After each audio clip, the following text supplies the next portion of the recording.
I had the pukes and the poops, and I was concerned about what candy to get, and I stopped at the Quickie Mart, at the Tiger Mart, and I did just buy them out, and as it turns out, not one single booger-eating ankle biter came by. Right. At about 8:15, a car was down at the end of the cul-de-sac, and I thought, because the dog started going crazy. I think, okay, because, parents in this modern day and age just don't understand. They, I love it when you quote, and I know you're not quoting Will Smith. I know you're quoting the real genius of that group. Yes, the Fresh Prince. The Fresh Prince. I absolutely am. Wiki Wild Wild. Wiki Wild Wild West. I love that song. Now, that's solo Will. Yeah. That's Big Willie style, Mike. Yes, I enjoy so much of his work. Getting jiggy with it. I'm also, it's weird. I'm having a little bit of a renaissance on some of these movies that I hated when they were in theaters. Men in Black is a movie that I rarely go by now without logging some time with it, because I just dig it. I like that chick you like so bad, Linda Fiorentino. Linda Florentine, yeah. She's very, very hot. Good. She looks like she might have some adult acne issues, though. Think so? I think so. I'll have to take a closer look at the close-ups. I have soap. All right, thank you, Fidel. There he is. Buzz has his Fidel Castro suit on today. The snake. Yeah. So anyway, after all the dialogue yesterday about what do I buy, like it's such a big I'm friggin' surprised you even had the energy to do it. I buy the candy, I go home, I see the car at the end of the thing, the lights are going on, the motion, so I know that people are coming up, and I'm ready for the little kids. Yeah. And as it turns out, it's a group of, now they're not gang members, and they're not roughies. They're older? They're old enough to drive. Yeah. And they come to the door, and it's ding-dong, and it's two guys and two chicks, and they're both maybe 16 or 17. Wow. And they don't even have costumes on. Oh, that's not And they right. say, trick or treat. And I looked at him for a second, I said, is this really the best you can do? And the kid, one of the boys says, we're too old to dress up. And that means you're too old to get candy. That's right. Well, I caved. What the hell? Sure. I said, I hope Avoid you notice, trouble. these are full size. And, would you like another one? Would you like another one? Would you like another one? Sure, you had them. So then they were very happy. And then really, this is like what you'd always love to do. I ended the night by offering them their choice of daycare or night care, NyQuil. I had in the little gel tabs. They were because the medicine, where we keep the medicine in the kitchen, it was by where I had the candy. Right. And as they were standing at the front door, and they looked like they were old enough to drive. Get the joke too, probably. And maybe it would come in handy. I said, I've got some Joe cabs. Who would like Dayquil or NyQuil? And it was shortly thereafter that the police arrived at your door. Sir, have you been offering narcotics to these children? Here's the go figure. They all took the NyQuil. Mm-hmm. None of them wanted the stay awake stuff. They all wanted of course not. the go to sleep stuff. Oh, aren't they cute little kids? And I said, well, that's good. That will counteract the sugar rush. Those little devils. They know what they're doing. So anyway, they cleaned me out, and all went great. Did you take your kids out? My little angels had a fabulous time. I had Catherine as the devil, and in a very cute devil's costume. Mm-hmm. And then Elizabeth was the princess from Lord of the Rings, and she looked great. And it was it was a fire drill because they went from my ex's community over to my house. Right. And I had Carla told me that we had about 20 before I got home, and then about 10 more afterwards. About a total of 30 kids came to the door. Yep. And I went out with the girls, and I'm in a kind of a neighborhood where I don't know, I can go in like 20 different directions where there are houses, and I'm not sure. So we did like a couple of trips around the block and checked out some of the. I wanted to go to all my neighbors that I know just to say hi because a lot of them haven't gotten a chance to meet my kids. Huh. And I got to be honest with you, 2 doors down from my house, on the home stretch, we were going to go to my next door neighbor John and his lovely wife Jennifer, and they've got an absolutely gorgeous little girl. And I was going to stop by their house, but before that, I don't know who the other neighbor is on the other side. And we come up, and it's they're cold. I'm a little burned out because it's been this, I've raced to get home and gone out, and we had a great day yesterday. And I'm sitting there, and I look, and there's this guy, old man, and it looks like he's watching television. Now, one of the unwritten rules of Halloween. You can see him through the front window of the house. Very clearly. I mean, he's not only is he appear to be watching television, but he's very close to the window. When you got close, you found he had no pants. He had no pants on. Here's the deal. The porch light is off, but the light is on, and there he is. Yeah. And so I've done a real good job of, I think we had one house where they knocked on the door and nobody came, and and that was a house that didn't have any pumpkins or anything like that. This house had the light on. It's not a fun thing to happen. And you'll hope that happens when you're with your kids. Yeah, you knock at the door and nobody comes. Nobody comes, but usually, you know what I mean. Even the ones that we had a couple of houses with the porch lights off and people came to the door and had candy. This guy is staring out his window. Yeah. And he stares at my kids. They go up, and I'm like, I said, Catherine, knock a little louder. Because I'm wondering whether he was an elderly gentleman, and I'm wondering whether he heard. And so Catherine gives the big knock, knock, knock. And then I see that he's staring. Yeah. And now there are three things at work here. Number one, I was quivering and shaking. The porch light is off. He doesn't care to give out any Halloween candy. Yeah. Okay, that's fine. Sure. It's America. You do whatever the hell you want. Right. Number two, he could come to the door just to say, hey, how are you? Sorry, I ran out or something like that. It's the only thing that I saw. And get up.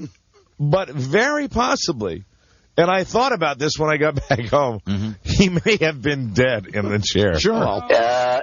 Because this guy was sitting there, but a burning, intensive desire. I think I saw him looking out the window. Yeah. I think he was, but here's the deal. You're a foot and a half. If you're alive, which is the only, death would be the only excuse not to at least get up. Burning. And, in the event that you're alive and you really don't want to have anything to do with it, I think the rule should be you don't, plaster yourself up against the window. Right. And stare at my children and then at me when, when they knock on your door. Quiet. And because this was close proximity, I was kind of pissed off. Yeah. Well, I didn't want to make a big deal about it, but then I put two and two together, and I think that I'd heard that, he might be, dead. Passed away. Might be a little curmudgeon-like. Weekend at Bernie's? Yeah. But, or maybe he thinks of your children the way that I think of Dakota Fanning. Oh, now stop that. You know what? Go to our website, Buzz. I have no editorial control over what happens on our website. Right. Even, no, come on. Like, I'm going to approve of this? Approve it. You made this. Please. They've done some more great Photoshopping. Front page of the website, Don and Dakota Fanning today. They really do a great job of just taking that same headshot and plastering it on there. But it was, all in all, it was a very, very good Halloween. I got a chance to meet some very nice neighbors around the area. The kids got a good haul, and then they were like, it was the easiest bedtime that they've ever had. Let them stay up till about 9:30. And man, when they were like getting into their beds and saying, good night, Dad, which is never, it's always the battle. It's always the battle of bedtime. And it was just one of these deals where, I said, forgot, you have to wash your makeup off. You have to wash your little eye makeup off because otherwise it'll be tough to get off in the morning. So, we don't want to, Dad. We don't want to. So they went down, they got their eye makeup off, and then went to sleep. It was a very nice Halloween. And then, I ate some bad Chinese food to bed. What a day. Yeah. It was really the worst Chinese food I've ever had. I get the report from, I hope you don't get sick from it. Yeah, I know. I would have gotten sick by now. I get the report from my kid, from both kids, I should tell you, that Bart owns a banana suit. Right. That he bought a couple of years ago. Sure. To go-to costume. Yeah, and he wears it to class sometimes. Sure. So I called him up last night, and he's obviously at a party. And I said, hey, what's happening? He's like, Dad, I can't talk now. It's very loud. I said, are you wearing the banana suit? I just want to know what you're wearing. And he said, no, I got a great new outfit. I'm a Terminex man. And I said, what? Where do you get that? He said, it's my friend, I don't know, my friend Joe, whatever. His dad works for Terminex, and I'm wearing his dad's pants, the shirt. Right. Very cool. And the hat. I like that. So I like that a lot. And then I get the call later from Amy with the grandkids, and Ethan, the 3-year-old, is crying. Oh. And the reason he's upset is that, and now how can you fault the boy? You know what he was for Halloween? What was he? He was Brett Favre. Oh, So he puts on and he wears it to school, to his preschool, and he goes out and apparently all of the kids ran around saying Brett Favre sucks. Oh, because he threw the 5 interceptions. And the Packers suck. And keep in mind, they live in Minneapolis, so we're talking about, that's Vikings country anyway. So I guess it was a lot of, your costume sucks. The poor little guy. Your team sucks. When Ethan grabbed the candy out of the bowl, did he miss when he put it in his bag? Shut up, you. Shut up. Intentional grounding. It's gone into his sister's bag. One of the other kids ran and grabbed it from him. Hey, how about, we never even mentioned that yesterday, but the idiot that ran on the field. The fan. Towards the end of the Packers game. The fan who looked relatively normal in court. With his court appearance, he looked so different than when that's alcohol. I like him, and the fan saying he wasn't intoxicated. Right. Like, there's 20 seconds left in the game on Sunday. You've been there for the whole time. It's cold. You've been pounding. It's friggin' Cincinnati. Nothing ever happens in Cincinnati that's good, so you got to drink. Right. So your team is finally decent.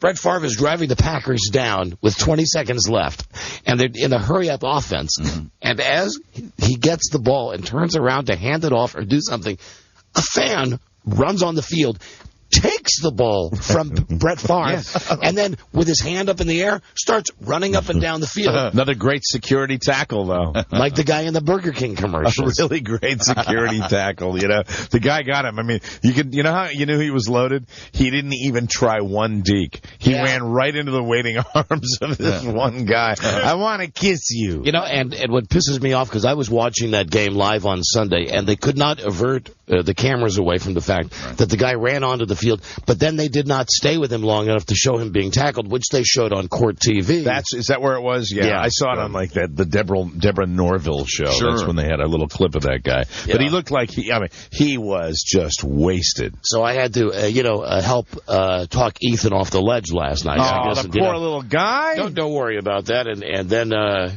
he said to me, do you have on your Batman suit?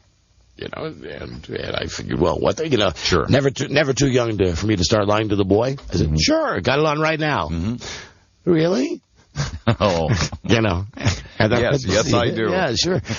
Sure, I've got it on. Really? What color is it? Well, it's, just trying to remember, it's black and it's rubbery. Oh. Can I see you wear it? And I said, sure, when you come out for sure, of course, I promise. Put Mommy on the phone. So it's like, okay. And she tells me what's happening. And now Grandpa still has bile.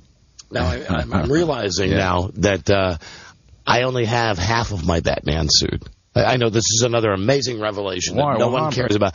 I don't know. Somewhere, somehow. Well, which part? You have the cowl. I have the cowl. And that's the important part. You can always get a cape. Well, the cape that I had those sticks in it, so that. Oh, you mean the real bat wings? Right. Yeah. So anyway, no one cares about this. I forgot to say, when I took my kids out, I also dressed up last night. Yeah. As? I was Red Sox general manager Theo Epstein. So I was dressed normally. I was just leaving town. I had my back I had my back to my children and everybody else. Okay, Red Sox Nation, which incidentally I wish they'd stop doing. Not only the Red Sox, but everybody. It's Packer Nation, it's Red Sox Nation, it's ESPN Nation, it's the U Nation. If it wasn't Red Sox, I'd hate it. But it did start with the Raiders. Will you not give me that? I don't know. That I do believe it was. I don't think it's an original idea. Raiders Nation. I like the side rolls off the tongue. Red Sox Nation. Anyway, Mike, the nation is upset today. What is the pulse of the nation? Are you upset because of Theo Epstein leaving? No, I believe the Red Sox Nation is upset at President of the Red Sox, Larry Lucchino. I think that's the guy that apparently dissed Theo and drove him out of town. That's the guy that has caused some problems for the Red Sox and some of their dealings. And, we have had, as fans of the Red Sox, general managers of this team that have been such complete troll closet cases. We get a guy, a wonder kid, that comes in, 28 years old when they hired him? My name is Theo Epstein. Theo Epstein. I create a team that wins a world championship. How do we get rewarded? You leaked to the Boston Globe that, he's bad because of this. You know what? Another leak. Hey, hold on. I didn't think it was possible. Before you get mad about that, I've got something that I know you will take. It's really, really depressing, though. I know very important to me. You'll take it more personally. From a sports note, Okay. And we will get into this in full detail in our second break today. All right. We finally have some controversy in our fantasy football league. We do. And I bet you don't even know that it involves you. Well, I know I'm tied. Okay, it involves Rob. Yeah. It involves our crooked commissioner, and it involves my boy Bart. Now, I want to tell you. Well, I know that I can't. If there's any That controversy, I know I won't come out ahead. Right now, you are. Really? Here's the deal. In our fantasy league this weekend, we have 8 teams. We had 2 tie games. Mike and Bart tied. Rob and John Normand tied. Okay. You would think that your record would be, like, let's say 4-3-1. Apparently, somewhere in the rules, it says, in the case of a tie, that the tie will be broken by the points of the reserves that you did not have playing that week. Okay. Which is retarded because what if, like, half your team was on the bye? Right, and that's why you had them on the bench. And you had them on the bench. And right. now in the case of Mike had the Giants' defense on the bench, which was worth 47 points. Yeah. So my kid calls me today before he's going to do his stuff, and he says, hey, I totally am getting gypped on this. That it was a tie game with Uncle Mike, but Uncle Mike wins because of his bench. Yeah. And Rob, What are you having a problem with? Okay, I'm just telling you, Mike. I, of course, beat Beth Ann, of course, because she's a girl. So it don't matter to me. But for those who... and also, these are division games, which makes them weightier. Now, did you win your game because you had more points on the bench? Let's just look at the structure of the rules. So that means he didn't. That means he didn't. He did not. Now, well, is it are the rules there for everybody? Well, this is why we have to talk with a crooked commissioner. Which is why I'm calling for a referendum. When John came into the office today, he said, because I said to him, hey, Bart is pissed. Oh, John, don't start this now in this break. Okay. Next break. You know how you're screwed. It's not knowing any of this is going on. Yeah. Sometimes it's better not. Here's what John said. When John came in the office, I said, I'll tell you, I know 2 people are pissed at you today. He said, well, everybody's pissed. I said, no. Bart's pissed, and I know Rob's pissed. And he said, well, you tell both of them they should have read the rules. Yes. Is that what John said? Yeah. And doesn't that Absolutely. Doesn't that sound strikingly like someone else who used to work here? Yes. Yes, of course. Yes. Well, now, Mike, hold on. If the roles were reversed, and if you had lost the game because your reserves did not perform as well as Bart's, how would you feel? I'd feel like, if that was in the rule books, that was it. That's the way it would work. Rules is rules. Well, no, it's the rules. Oh, yeah, it's been the rules. You're all such a season. freaking liar. What's that? That's been the rule all season. If we wanted to change it, we should have done it before now. But hold on a second. Why does it say in the one-loss record where you have the breakdowns of the divisions, wins, losses, ties? There is a slot for time. I think now that's interesting. Has anybody tied? No. 2 people tied this week. I think it's the first time in the history of the league there's been a tie. Well, then that's why the rules finally come to the surface. Well, it's interesting. Mike, it's time for some debate. Yeah. Well, even if it's thrown to me at the last minute, I can certainly hold my own. I love to debate. I love a good spirited debate. And with this Theo Epstein gnawing at me today, I'm ready for a good spirited debate. In fact, I'm ready for a good spirited debate just on general principle. Well, if there's an allowance for ties, we ought to allow the ties. Hello, Don and Mike show. Hello. Hi. Hello. I'm actually would just be slowing down the show. It had to do with Jazzy Jeff, and it's forever forward with you guys, so never mind. Hold on. Who's Jazzy Jeff? What are you talking about? Well, you were talking about, Michael was talking about Will Smith. Will Smith. What did you call me? What did you call me? Michael. Mike hates to be called Michael. You're not allowed to call me that. I'm sorry. Call him Mike. What do you call me? Mike. Thank you. Mr. When Mike. and I will call you ass. Okay. For sure. You may proceed. For sure. Thank you. When you mentioned earlier about Will Smith. Yes. What you about? called him the genius Fresh Prince. He's the Fresh Prince. The other guy, DJ Jazzy Jeff. Oh, bite me. Okay. No, I don't think that's right. Okay. I think what you were saying is that he was a genius in that period of his career. We hate the nitpickers. Yeah. God damn, we hate the They certainly do. We hate the nitpickers. I mean, really, but people that listen to this show, much like fantasy football, should just let things go. Just move forward. Accept it and move on. That's the way it should. Just look. If it's in the rule, hey, didn't see it, but if Can I it's just yes. give you one other bit of advice? The law is the law. From me to you. Yeah. As someone who today is feeling much better and my outlook is better because I'm physically feeling better. Right. If you're in the mood to fight and argue, Yes. or to bicker, Yes. may I say during the break, Yes.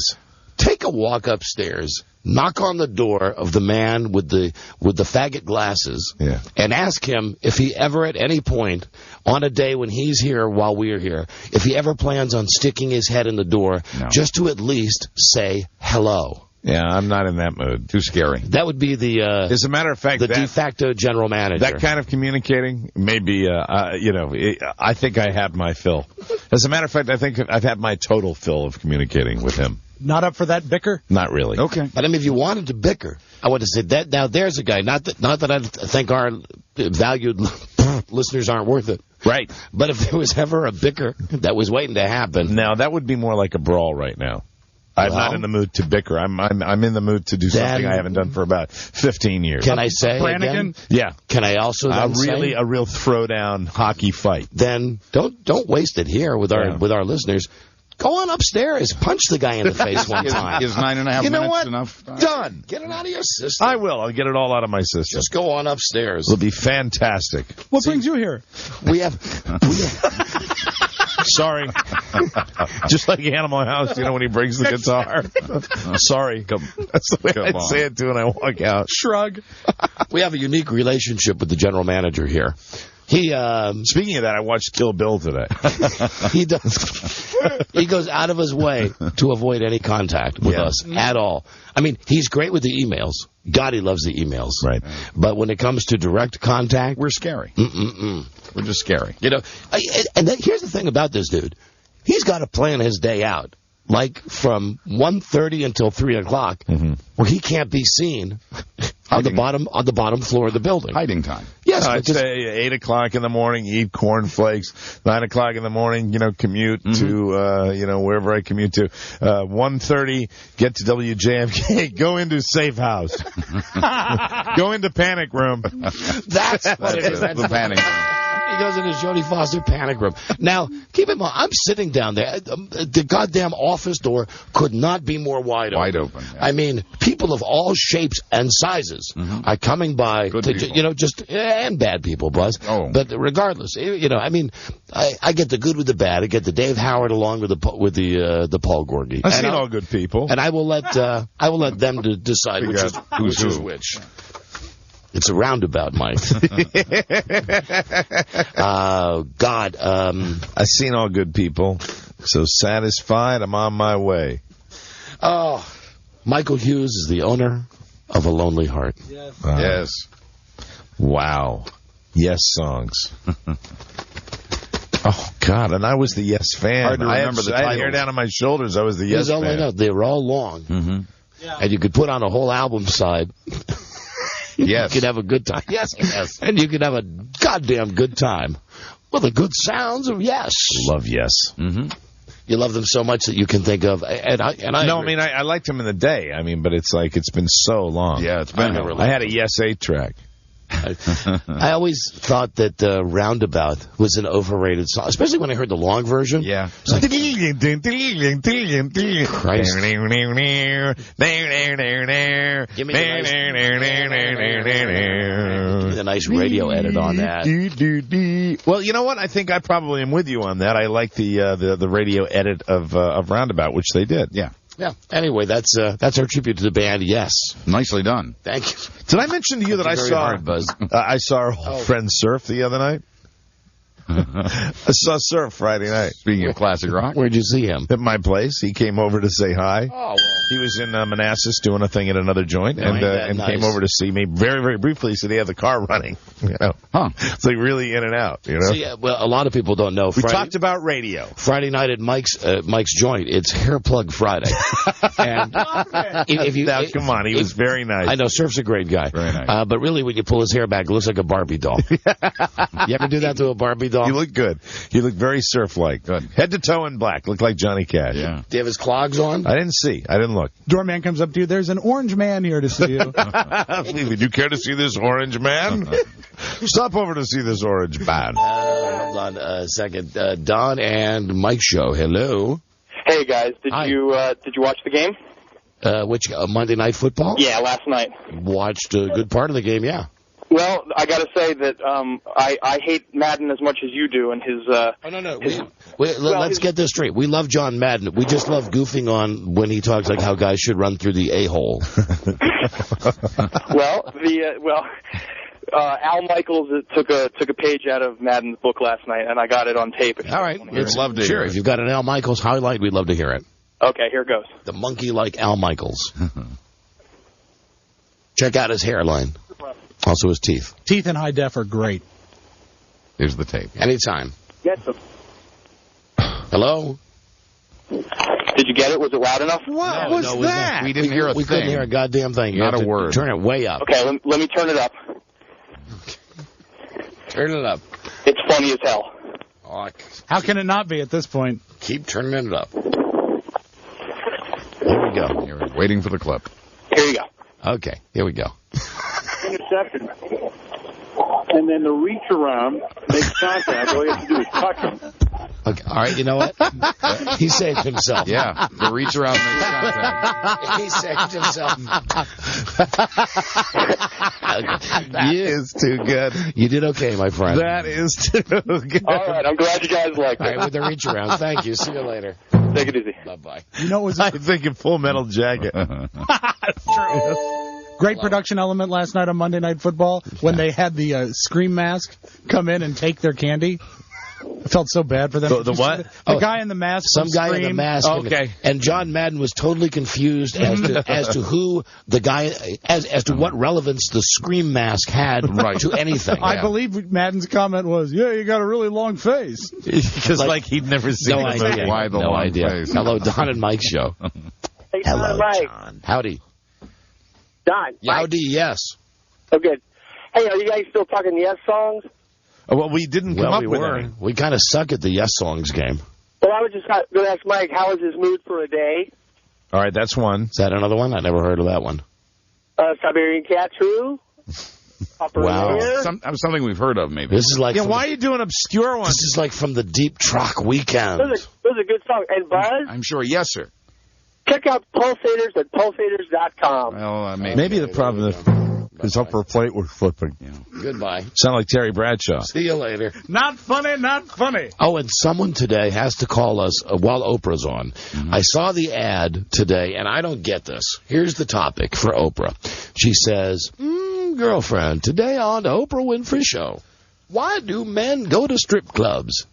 Is it cheating or not? Hey, well, she's getting back to that man-hater stuff. But stand by. Here are the two men that she has on the panel who are going to be discussing why men go to strip clubs. Yes. The first is former popular R&B singer Brian McKnight. Right? Who?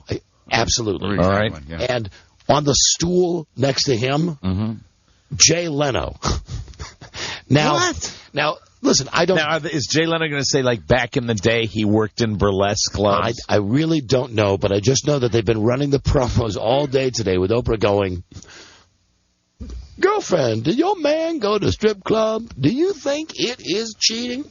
We'll ask Jay Leno. It's like, Jay Leno, could you get anyone more asexual? And is there anything creepier than I'm watching something today, and Jay Leno's got another kid's book out, and they've got kids who are out there interacting with him, and it's obvious that Jay Leno to them is the boogeyman. That he gives off that vibe. Hey, you know, Jay. well, first off, he's like Buzz and Marcia. He and his wife are barren.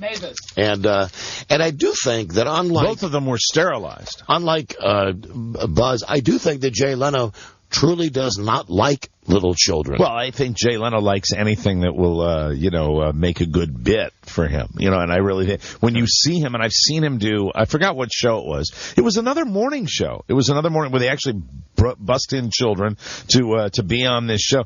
And he has no no ability with kids. Do you remember Johnny Carson with kids? Johnny Carson was hysterical. Yeah, well, don't say his name. Don't say Johnny's name. No, yeah. Here's the thing. Yeah, Mike. One of the precocious kids said something like, I've got a funny line for you, Jay, and said something that was a little bit, not off color, but just something, was talking about his chin. Made a chin comment. Now, in the old days, Johnny Carson would take that and just he would look at the camera. But Jay instead goes, deadpan. Oh, yeah. And he just reacts in that phony way. Oh, God, he's hard to take. And the other thing that Jay Leno had happening today on the Today Show when he had the awkward moment with the kids was, and I don't know why nobody hips him to this, he's on the goddamn Today Show. Right. He's sitting there with Mad Lauer, and he's got his legs crossed.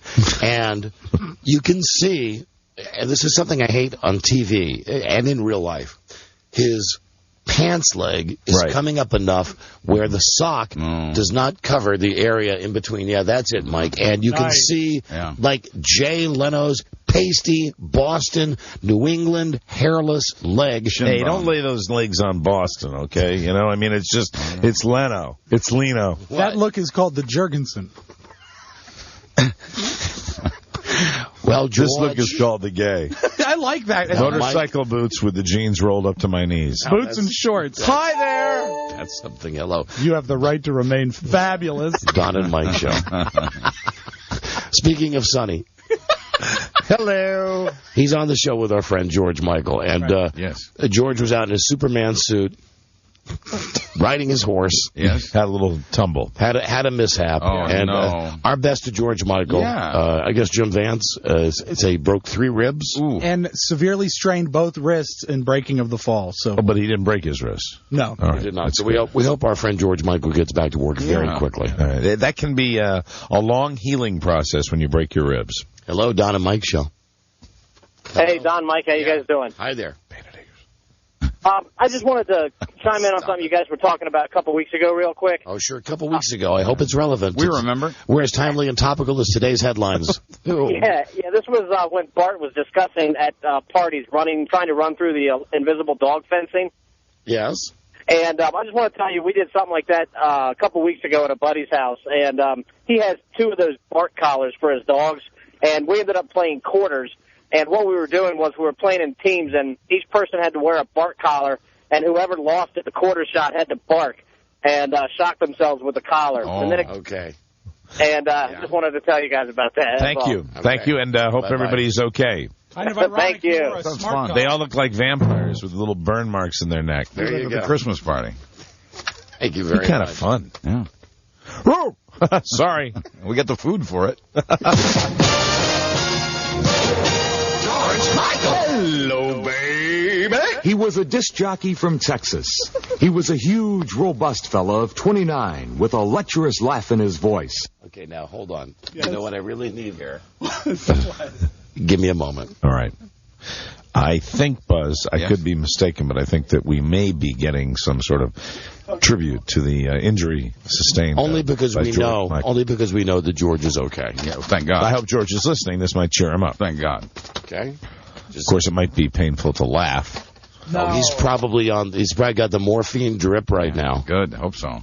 Probably either his big rodeo belt buckle.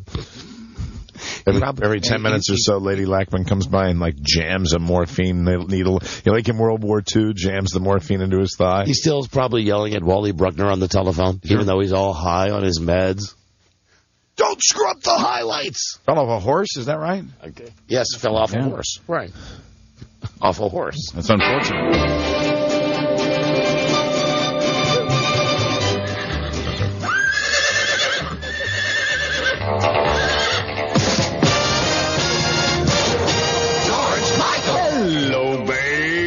He was a disc jockey from Texas. He was a huge of 29 with a lecherous laugh in his voice. His name was J.P. Richardson.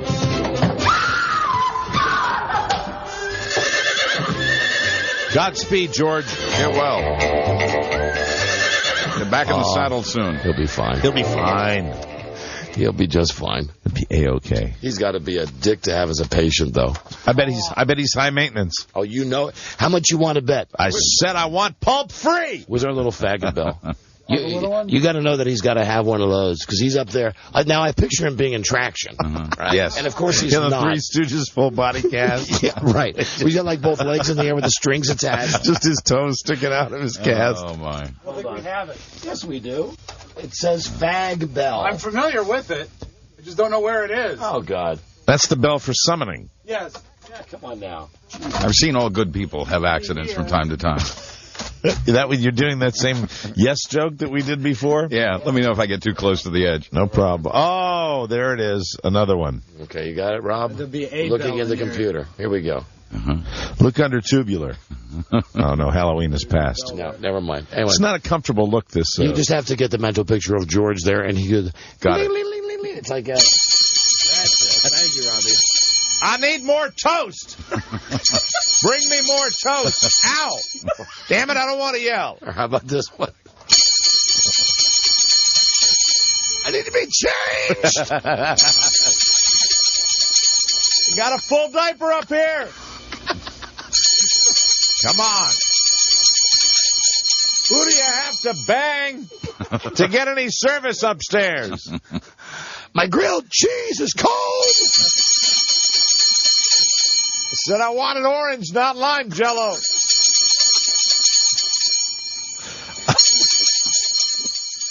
Loosen the buckle. The big oversized buckle on these Depends. Oh, we hope George feels well. We really do. We love George Michael. Yeah. We do. Hello, Don and Mike show. Hey, Don. Hi there. Hi, Mike. Hi. Is George in the hospital in D.C. or is he in Chicago?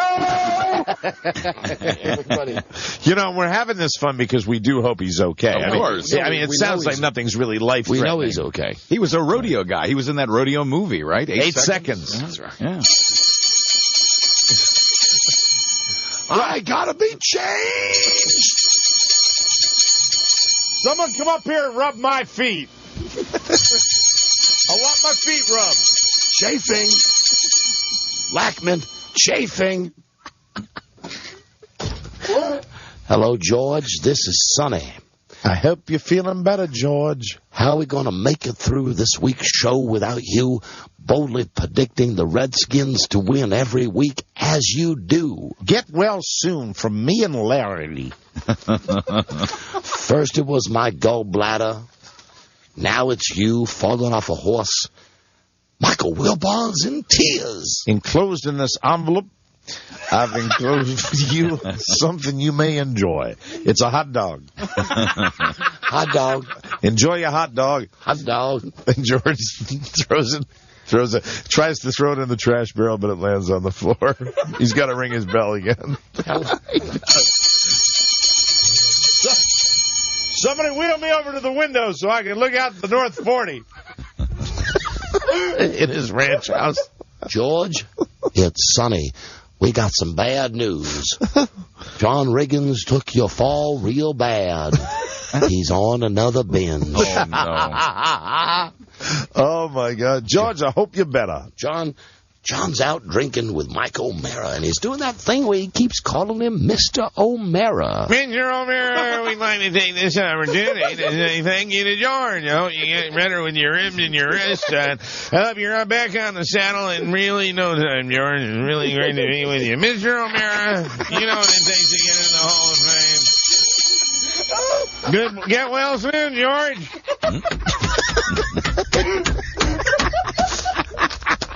Hope you're feeling better, George. That's all too true. Mm-hmm. Mr. O'Mara, Back in the day. do you know what it takes to get into the Hall of Fame? Back in the long time, in a land long ago, far, far away, whatever they say. Isn't that at Clyde's? Well, it was everywhere. Started at Clyde's. It started at Tony and Joe's.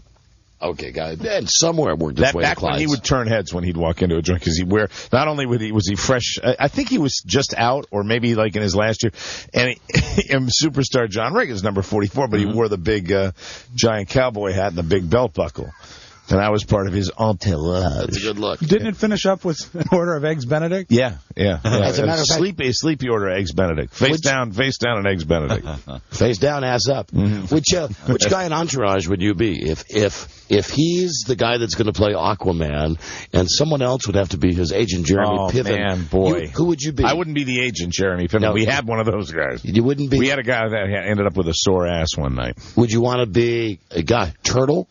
Yeah, probably Turtle. You'd be Turtle? I'd probably be Turtle. John Riggins Turtle? But I didn't do, I mean, I was sucking up because, I would just be like, superstar football player. I was having a very, very good time. O'Mara. Mr. O'Mara, you don't understand. George is going to break his ribs if he's going to be on that horse all the time. And the Redskins didn't come on to play the Giants, and I'm not... Little service up here. Wheel me over to the doorway. Oh, dear. Would that the world was just like what we pictured it as. I believe that's how it is. That's right. George is laid up in the old-time hospital bed. He's got, like, the pulleys and all of the ropes. And the bell. and IV drips. And then when his wife, Pat, gets pissed at him, she just comes in and she does like they did in the movies where they just pull all the ropes. Ow! And, like, the arms go. Oh, no! He's got to be in the full body cast. Okay. Mr. O'Mara, I split time between the Netherworld and the Off-Broadway Theater. An actor's many. Anyway, that's our tribute to George Michael. Nicely I hope he done. feels better. Hope he does too. Excuse me. Hope you feel better. And, I feel. Oh, you're talking to him? Yeah, the coffee boy. No, he's okay. Yeah, I'm all right. You know what it is with him? What? 3 days without a drink. How's it going, Shakes the Clown? There you go. We'll be right back. This is the Don and Mike Show. That has the name of the executive that wants to yell at us and where it is. Thanks, Michael Hughes, Senior Vice President, General Manager. That's the kind of personal touch that's making things hot around here. That's right. That's what I love. I love the interplay. The guy's in the freaking building. And it really, technically, if you're going to add up all the costs of the technology, if he ducked his head in, it would have been appropriate for the station because it would have been free. Thank you. I think we should draft our response. Hello? Hi. Would you please write him back? Take a letter, please. Tell him, Dear Michael, Thursday is fine. However, Mike and I, how do I put this? We request. How do you say don't show up at the meeting? That we can do fine without him. We request a solo meeting with. Your presence at the lunch is not required. What's a polite way of saying that? Your absence is required. Or request. Is requested. There you go. Your absence That's how you noodle it through. Your absence, which is what Buzz called his wife going out of town recently. It was an absence. My wife's absence. Dear Michael, Don and Mike would like you to know that your absence at the lunch on Thursday is requested. Thank you. And then sign Beth Ann McBride, producer, do all the stuff that he does at the end of his. The same personal touch. The sign off. Where it's like he's got the Michael Hughes, Senior Vice President, General Manager, and then the list of the stations that he's ruining. Beth Ann right now. McBride, producer, Don and Mike Show, etc. Okay. Thank you. You're welcome. Bye-bye. Et cetera, et cetera, et cetera. Okay, it's time now to get into the fantasy football. This is week number 8 of the Don and Mike Fantasy Football League. You can see how we're doing. Oh, more than halfway. Oh, really? We don't really even play 16. It's like 14 games. Right. You can check out our progress of everybody's teams and our lineups.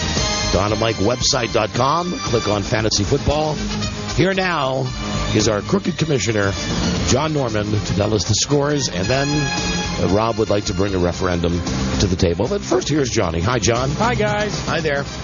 All right, after week 8, let's see. Joe wins, beats Buzz 84-47. Very close. Don knocks off BA 97-91 in a close one. Uh-huh. And then we come to the games in question. Okay. Bart and Mike tie at 92. John and Rob tie at 103. Money total, $100. Rob and I split 50 each. All right, now there's no debate there because it's a genuine tie. Because that's a tie. That's the only real debate there should be. Now, John, how do we get to the point where there's a tie, yet my boy and Rob end up with a loss, and you and Mike end up with wins? Well, if you reference the the rules that we printed out and put together back, back in August or so. Scoring, head-to-head, points-based system. Ties go to the team with more points from reserves. Scoring based on total stats each period. Can't get any simpler than that. True, but You're such a dick. If you were on the other side, you'd be arguing because here's why. Yeah, of course, and I'd be wrong. As somebody who has nothing to gain from this, I would be pissed if my reserves, the guys that I don't think can play, and like for instance, last week I had 3 guys who had bye weeks. I didn't even know that there was a tiebreaker system in the rules. I didn't know that. Nor did I. I thought a tie was a tie, but we've never had a tie in our league, so now we know. Then why does it say in our standings on CBSSportsline.com, Johnny? Why does it say I would assume it's the reserves. It was the same amount of points with the reserves. Well, yeah, I guess that's possible also. But depending on how you set up the league, you can allow for ties. All right, Rob, what would you like to say? I call for a referendum and a simple majority vote among all owners. To do what? To change what? Change it so that a tie is a tie. Change the rules mid-season. I make that motion. I agree. And I know I speak for Bart, who's in class right now, and I know he agrees because he lost. Yeah, but I mean, you're making a rule that's going to affect the outcome. You're going to take a win away from somebody who won by the rules. John and I won by the rules. You guys are I'm not asking you to cheating bastards. I'm just asking you to embrace the tie that you deserve. I would vote for it if, like, from this point on, you want it that way. Why don't we do this? Not retroactive. I don't think it should be retroactive. Why don't we put it up at least to a straw vote, just to see what the temperature of the room is? All right. Okay, with all of the owners. Okay? All right. Okay, I'm telling you. There's for and there's against. Okay. For, I know you got me, Bart, and Rob. Mike, you're against? Against. John, you're against? Yep. Buzz, for or against? I'm against the rule change. Okay. Then let's go to the back room. Hello? Are you for or against? I'm against. All right. What about your retarded brother? One moment. Joe. Hello? Comes down to this. Are you for or against the current system John has? I'm fine with whatever the current system is. There you go. It's by the rules of the It's a list. 4-4 deadlock. No, he said he's for the current system. You changed the question on him. Oh, I'm sorry. I think.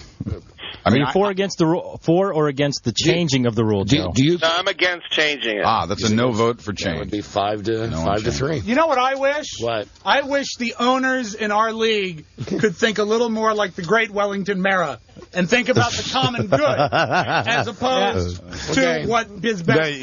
Bye, Joe. Bye. Now, Rob. Listen, I think it's creepy that you have it. First off, I think it's outstanding that you have a tie. That never happens. Would you like to offer the same referendum for future games? Well, I can't change it. If I change it, it'll change the outcome of today's. Oh, okay, then we can't do that. See, but we could change if we wanted to. Yeah, but we just had the referendum, and we can't. Yeah. It's a jip, and plus it's exciting to have a tie. Yes. And we got 2 teams in our league that both had ties. Kissing your sister. Tie's boring. That is the exact quote that I used earlier, Mike. Yeah, kissing your sister. You know what, Mike? A tie's exciting. Tie's pretty good when you win the money. All right, John. So what are you complaining about? Right. Because you're being greedy, Mr. eBay. Crooked bastard. I'm not a crooked what are the bastard. scores right now? I put that up and said he's enforcing the rules. And Don, the league has spoken. And if there are any problems, there are things that we could have addressed. I pray that something like that happens to you this year. Because you know that if you were on the other side, you'd be feeling the same.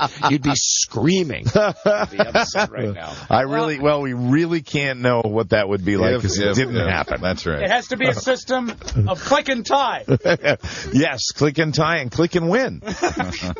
All right, Johnny, what are the current standings? Apparently under protest in the dumb league, in the dumber division. I'm sorry. John's at 6-2, Mike's at 5-3, Bart's at 4-4, Rob at 2-6. In the dumber division, Joe also at 6-2, Don at 5-3, BA and Buzz tied at 2-6. Yeah. All right. That's the latest. 2-6 with an asterisk. I'm sorry. Asterisk. You know, and I think, yes, we should have. Your grandma was out in the desert, broke her coccyx. All right, John, if you say that's the rule. Now, seriously, let me turn this off for a second. At some point, Did we really have this discussion about in case of a tie? I don't know if we had this specific discussion, but I did say that after we did the draft, right? All the rules have been drafted. Go in, take a look. Read if them. there's any Do you problems, think anybody really read them? well, I did. obviously not. What'd you say? Shut up! I'm going to throw stuff at you now. You were wearing your Batman costume at the time. That's the funniest one I've had today. I read every single rule because that's how much it meant to And me. there's some differences in the scoring system from this year to last year. So Okay. And nobody seems to have a problem with those. And I apologize if we've left. What do you anybody... apologize? No, don't. Shh. No, Because I yes. want everybody to be happy with the way Of course you things work. apologize because a tie is a tie. Don't You've apologize for doing your job. They have sudden death. They have sudden death in the NFL. You're the commish. Yeah, and I have a question. But You've won the money one week, right? But hold on. Rob's won the money. In sudden death. Don's won the money. John, you've won the money. In sudden death. Haven't you won the money? Not this year. Oh, see, I haven't won the money. In sudden death, you don't say to a team, okay, now we're going to restart. All the guys that weren't good enough to play while the real game was happening, Well, next year. let's bring them out. Next year we'll change that rule. Let me ask you something. You who has your lineup picked by Beth Ann's daughter. Yes. What do you care? You're not going to change any minds, both of you and Rob, with these insults. I never stopped with caring. click and tie and then insulting with the Beth Ann thing. I never stopped caring about. with honey than vinegar. You're right, Don. If you don't bring players off the injured reserve to play in sudden death, but is it necessarily fair if your team wins the coin toss, they drive down the field, kick a field goal, and the other team doesn't actually get a chance at the ball? I believe in different leagues there are different methods. It's different, but it's similar. Okay, let me give you another real life example. The Colts play in an overtime game, and they say, "Guess what? Peyton Manning, have a seat. Jim Sorgi, who I happen to know is the retarded backup. Good luck. Take over for the team." Well, They're going understand. to do that. Understood, but we don't They're have gonna any do others. that? We don't have a sudden death system. Why don't we have ties though? Next year we should.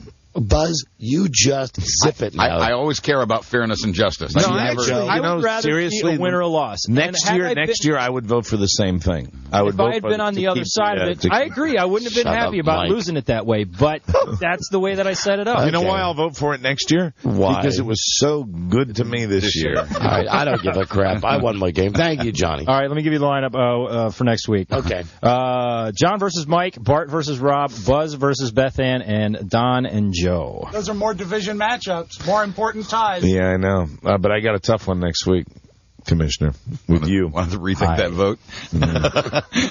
No. Okay. No, I'm hanging in there. I'll try to put the best lineup possible on the field. And Jamal Lewis, once again, nothing. You're surprised by that? Goodbye. No, I'm not surprised. I got nobody else, huh? He got 4 points. Yeah, 4 points. What do you get, 65 yards? 61 yards and a fumble. And goodbye, Dante Culpepper. Oh, that's right. Who had? Did you have Dante? Yeah. One of my star players. That's it. It's all over for him. And meanwhile, Keenan McCardell, who you just threw in the garbage. Yeah, well, how did he do for you? All he does is he's like 7 or 8 points a week. Oh, okay. All right. I thought it was like, if he scored 20, I would have been crying. I'd like to say hi to Jay Feely. Jay Feely. Rob had the kicker of the week. I know he's very tired, but he had an excellent weekend. Very good. Our fantasy league is heating up now. I will go back to my room with my tails between my legs. Goodbye. No need. Be proud. Hold your head You're high. the commissioner. Ah, you freaking cheater. Get out of here. Hold your head high. That should be a fine. That should be a fine. That's right. No. That's You should fine him. Screw you, Tex. I don't want to be compared to former commissioners I who understand. really did do shady things and take points off the board. There's not even any comparison whatsoever. No, Believe me. Oh, I heard it in the last I segment. know. I heard that too. Well, And Jay, it hurt me too. We've had. Oh, shut up, Mike. God damn it. Sober for 3 days. Yeah, look at on it. top of the world. Mike O'Meara. Yeah. Now, okay, now you compared him to the old commissioner. You're comparing me to Lino. Well, those. Mike, how can you be so hurtful? my voices are very limited. I'm not a talented mimic like you. It's It like, was handy. Here's my range. Yeah, Mike O'Meara. Yeah, I like Todd. Yeah, Well, take solace in the fact that I really don't think that I have any chance of winning the money anytime this year. No. But you might. That might, sucks. That's the kind of team I have. As Jim Morris said, but playoffs? You might make the playoffs. Yeah, well, I have a good chance of making the playoffs, but you know what? My team sucks. I don't make the money. Yeah. Then you make the money in the You playoffs. can start 0-4 and still win a week. That's what I'm proof of because my team has heart. Yes, Rob, hang in there, and you got money. Yes, money. Keep believing that. Don't tell Carrie. Don and Mike show. Hello. Hey, what's up? Hey. You guys are stupid. Thank you. Thank you for stating the obvious. Why are we stupid now? Don, there's overtime in the NFL, brother. You don't want to see a tie. The way that hey, brother. First, I'm not your brother, and I don't even mean that like in the black way. Right. I'm not your you brother. are. And second, may I tell you this? Yes, there are ties, and there have been times when NFL teams have played after overtime. Right. And I'm cool with that. Here's what I'm not cool with. The guys from the bench, the guys who you think are going to stink. No. That's another stupid thing. You should pick a backup player. One backup player. Backup kicker, backup quarterback, here's a question. backup guy. Here's a question for you, Mr. Snyder. Yeah? What if you're carrying a kicker who's going to be very good? Who's going to be very good? Rob's starting to talk like caveman. What if you pick kicker who's going to be very good? Be good. No, like David Akers. I don't want to let him go because he's going to come back in a week or two, and he's still going to be one of the best in the league. It's still funny to me hearing you talk. But you want to care. You don't want someone else to snatch him up. So what should you do? What's a wise play? You make a roster spot. Roster spot. Well, no, I agree with this guy. I think it's great. You have one guy on reserve that doesn't count toward your regular total unless there's a tie. That's a great solution for fantasy to have a tiebreaker, and I would be willing to put that up for a vote next year. Filibuster. I'm going to fill your buster. When we meet in the spring, really when the owners meet in the spring, we have the owners meetings down in Boca Raton. The sex cruise, Palm Springs. What cricket back. Commissioner? Yes. There are four choices when it comes to ties. You can either leave them as ties. Home team wins, which that really sucks. Yeah. The reserves, the way I set it up, and then you can specify a better category, which I'm not exactly sure what that means. You can pick one of the categories for scoring. Like the better scoring quarterback would get it. Yeah, we could do that. Or we can just leave it alone. I'm just saying those are the four choices that the fine CBS Sports line offers. Okay, well, I would vote. Can we vote on it? Well, what makes this fun? Seriously, it makes it fun when you get your alleged best lineup up there, and then you happen to tie, and then it's one of those rare times where you're not lambasted for having your reserves have a great game, where you actually benefit from having your reserves. Hello, Don and Mike show. Hello. Hey, Don and Mike. One reason why you can't play. Thanks, Ty. You don't want to play with ties. It's really just like the real NFL. It's a loss. It's not a tie at all. You play. Whoever has the most wins goes to the playoffs. So if both of you tie, but if you tie within your division, hold on. But in real life, if the teams tie and they play overtime in real life, they get a tie. You get a tie. That's right. That's right, Don. And when the Giants and the Redskins did that a few years back, they both really have a loss because they can't go to the playoffs. That most wins get you to the playoffs, so you don't. That's right. Now you understand my motivation on this. Okay, of course. Here I was thinking you were looking out for your son. I want you. No, it's all about you. It doesn't even affect you though because it's in your own division. Will you shut up? I don't know. I don't care. I'm focused on. You're really serious about it. Because I have a shot now. All right. Don and Mike show. What, Buzz? I said I'm not in good fettle like you, Buzz. I don't care what we decide because I'm buying into amusement parks now. Hello. Don and Mike show. Buzz has an interest in Six Flags. Hello. Right? Hey, Don, I just want to let you know why this reserve rule is fair. Okay, why? Go ahead. In the real NFL games, like the coach gets to substitute players in and out, but in fantasy, you don't get to do that. All right, that's like the dumbest argument I've ever heard. I could not. That was the right thinking, America. Brilliant. Let the record reflect our commissioner just crossed his eyes. Hello, Don and Mike show. Again. Hello. Hey, tiebreaker I've seen used a lot. I want to tell them is touchdowns. Team with the most touchdowns. Hey, let's pronounce our S's and our T's, please. And let's pull the car over so the ambulance can go by. Ambulance! Now, what was that? Yeah, a lot of the tiebreakers I've seen in fantasy is doing the team with the most touchdowns. Team with the most touchdowns. Wins like yes, that. sir, but I'm telling you that there's only four choices, and that is not one of them. And fantasy is not pronounced fancy. Sure is, Mike. Washington Redskins. Really? Redskins. Exactly now. How is it that Larry Michael, the voice of the Redskins, how is it that he has a particular way of saying Washington Redskins? You know, I hate to bring up you want to have a contest? Frank, but do you remember when Frank would say, "Touchdown, Washington Redskins," like a broadcaster's supposed to? Okay, Mike, you can do it like Larry does. Touchdown, Washington Redskins. Johnny, can you do it? Washington Redskins. Washing Redskins. Washing. Washington He Redskins. takes and makes it like a two-syllable word. Washing. Redskins. Washing Redskins. Honey, I've got to put some stuff. I've got to put some stuff in the Washington machine. Wash time? I can go pull one. Please do. Would you? That'd be got great. time? I know Larry would love that. Well, I mean, junior broadcasters that want to be sportscasters someday might, be looking to the voice of certain sports franchises around the country and should know how to pronounce the team that they're calling. Well, I think Larry is just excited. He's thinking about how much ass he can kiss after the game in the owner's lounge. I think it's really amazing. I shouldn't say this. I'm not going off on Larry. I'm not going to do that. No, because Larry's a good guy. Larry is a good guy. Larry's a good guy. Have you heard the spot that he does, though, with Sonny about potato chips? Yep. That's good. So you can go in the owner's box and eat some Lay's. Hey, how can I get that deal? Say what you will, that's a real conversation they had. And it's a great product. How would you stop it with you and your kid? Now that's a good John Norman has gone to the production studio to find touchdown Washington Redskins. Unfortunately, he's going through the tape of last game. Yeah, go to the 49ers game. Yeah. Listen, all kidding aside, Larry Michael, voice of the Redskins, just be very careful when you go horseback riding. Yes, you never know. Right? You never know when you're going to crack a rib or three. You know what I'm saying? Mm-hmm. I do like Larry. He is a nice guy. Yes. It really, the Washing Redskins, John said it, Washington Redskins. Washing Redskins. It's washing. Washing Redskins. Washing Redskins. Washing Redskins. Washing Redskins. Hello, Don and Mike Show. Hey, Brian in Reno. Yes, Brian, hi. We use CBS Sports Line, and our tiebreaker works great. You just take your active players' lineup total yards gained, and they get the win. That's a good one, too. Now, how can that be? Good. We're on CBS Sports Line, too. How come we got a different rule? Well, the only thing we don't count is defensive yards allowed, so we take offensive players only. That must be one of the categories John was talking about. You can make your own category, and that would be it. Yardage. Okay, thank you. Hello there, Don and Mike Show. Hey, guys, this is Matt in California. Yes, Matt, hi. Hey, how's it going? We use our bench points. Whoever's got the most points on the bench, that's how we break our tie. So do we. Shut up.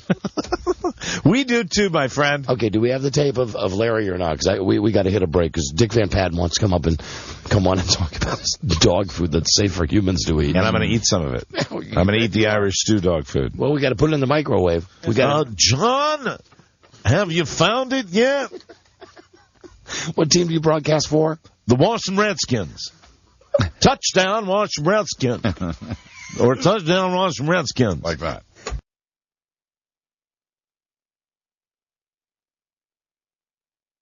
Larry's going to come in here with a big-ass gun one day. He's a good one. Oh, Larry knows we're only kidding. Sort of. Not. Kind of. We aren't. Not at all. Wish he'd pronounce the letters. Comes with the territory. Yeah, there's one word he never gets wrong. Snyder. Yes. That's a hard one to screw up. I screwed it up. I think I screwed it up the day he was here. Didn't I say Schneider? I think I turned him into the janitor from One Day at a Time. One Day at a Time. Snyder. Washington Redskins. Touchdown, Washington Redskins. Snyder. Hello, Mr. Signer. Signer. There he is. Donnie Signer. Washington Redskins. Well, forget it. John's not going to have that. Jesus, what happened there? Here he is. It's been a while since they've had one. What? He just ran in. It's on the computer. That's always encouraging. That means we have a 20% chance of hearing it. Here we go. Where's it coming up, Rob? Bringing it up from another room. Which deck would this be on? I believe you'll be able to pull that on number 2. Number 2? There you go. No, a gift from Shaw's Jewelers goes straight to the heart. That's a commercial. Where's Give me a second. SAS 2 is 5. 5? Sounds so complicated. I know. It is, Buzz. It truly is. No, it's not there. Hold on. See, right now, there would be planes crashing into each other if we were air traffic controllers. Keep circling. We'll be right with you. Hold on a second, Buzz. Pushing 10. You see it if you get a chance to see it. Really great move, John Cusack, Billy Bob Thornton. Yeah, at each other's throats. Okay, you got it? Put it on Selector 1. Okay, so you put it on Selector 1. SAS 2. God. Selector 1. So much. We're the freest Selector 1. I'm not really sure if it's worth it. Try this. All of this just to hear a guy maybe mispronounce something? It's worth it. Okay, this? Anticipate a slow ride-in. No, that's it. No, that's it. Remember I said we have a 20% chance of hearing this. Here we go. See, I didn't believe This is brought to you by Bank of America, the official bank of the Washington Redskins. Washington Redskins. Washington. Can you Washington. roll it again? This is brought to you by Bank of America, the official bank of the Washington Redskins. Washington Redskins. Washington. One more time. This is brought to you by Bank of America, the official bank of the Washington Redskins. Okay, now. Yep. He's not pronouncing the ING. Robbie, can you put it on the reel-to-reel so we can slow it down? Analyze What? it. We can't. Why? Oh, we had actually. Yeah, you're right. I'm Come sorry. on. Do you still have tape decks? Yeah. We only have one working reel machine in the building. We have a reel-to-reel machine where we can tape that and then slow it down. So there's no slurring. It's just eliminating a syllable. Right. It's Washington Redskins. Like with an apostrophe. Hello, Don and Mike show. Yep. Hello. Hi, people. Hey, how's it? Hey, I was wondering if you guys caught wind of John Madden last night. In the second quarter, at about the 10-minute mark, he was talking about one of the running backs running through the A-hole. Again. God, we got to keep taping that. Someone should tell him how funny that is when he says that. All right, thank you, my friend. Thank you. Make himself conscious. All right, Johnny, we're taping. If you could roll that again. Official bank of the Washington Redskins. Great. Thank you very much, John. In the Appreciate that. Washington Redskins. He was quicker that time, too. All right, so, Rob, that's on reel 2. Taking that down to the lab and hey, at least now that we've waited all this time to get it, now we can really analyze it. There's CSI analysis. Here we go. That's it. I need it one more time. Hold on a second. John, official bank of the Washington Redskins. Hold on. One more time. Hey, give us time. Official bank of the Washington Redskins. Get it that time? I think so. Tie goes to the runner. Getting there is half the fun. It's a good tape. Official bank of the Washington Redskins. Okay, you have to slow it down even more. Maybe by hand, even. If you can. I think it's got a slower speed on there, an automatic thing. Roll it. Here we go. This is the good one. Listen for I Buried Paul. Come. Okay, here it comes. Well, it's going slowly. Well, Jesus Christ. It's like being in Rob's bedroom. Is it? That's what I've heard. Wow. Oh, I understand. It's moving slower because you've slowed the tape down. Right. Yeah, but where's the part where he talks? I wish I knew. It's a goddamn 2-second snippet on a tape. That's the problem. You know, what you're going to hear, though, during the broadcast of the Redskins game, the next Redskins game, Larry's going to be playing the tape, this portion of our show. It'll be fascinating. Okay, you ready?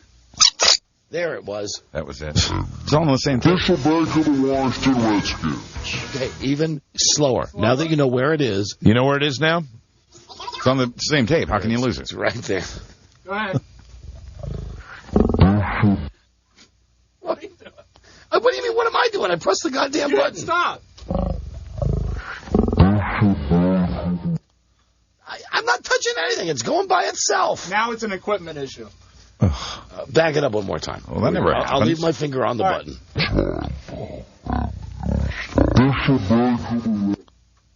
Now it's... Now it's crapping out. Jesus! Keeps getting better and better. Never mind. This building now forget has, it. I mean, really, this whole thing. Honest to God. I mean, I think Larry pronounces the name perfectly. I really do. Here we were trying to dissect him, and we punted it. I think I think it's the official team of the Washington, the official chip of the Washington Redskins. Perfect, Larry. Flawless. Excellent pronunciation. Good job. We won't have these problems in the future because they're building us a new studio. Yeah, right. Well, they are. Didn't Michael you say that? I think so. Yeah, didn't he say that to us? I think he did. All right. Or well, Beth Ann, sent us an email about it. We got a break when we come back. Indeed, Mike will be... Oh, I did the JB. Indeed, Mike will eat dog food. Buzz will eat dog food. Yeah. Joe will eat dog food. And it's dog food that's prepared by TV legend DVP. I'm going on the word of Dick Van Patten. Dick Van Patten. This is the Don and Mike Show. They're ready to believe you. Oh, this is for you, Beth Ann. Man, it's fun to watch. La, Don and Mike. All right. As has already been established, not many people like us.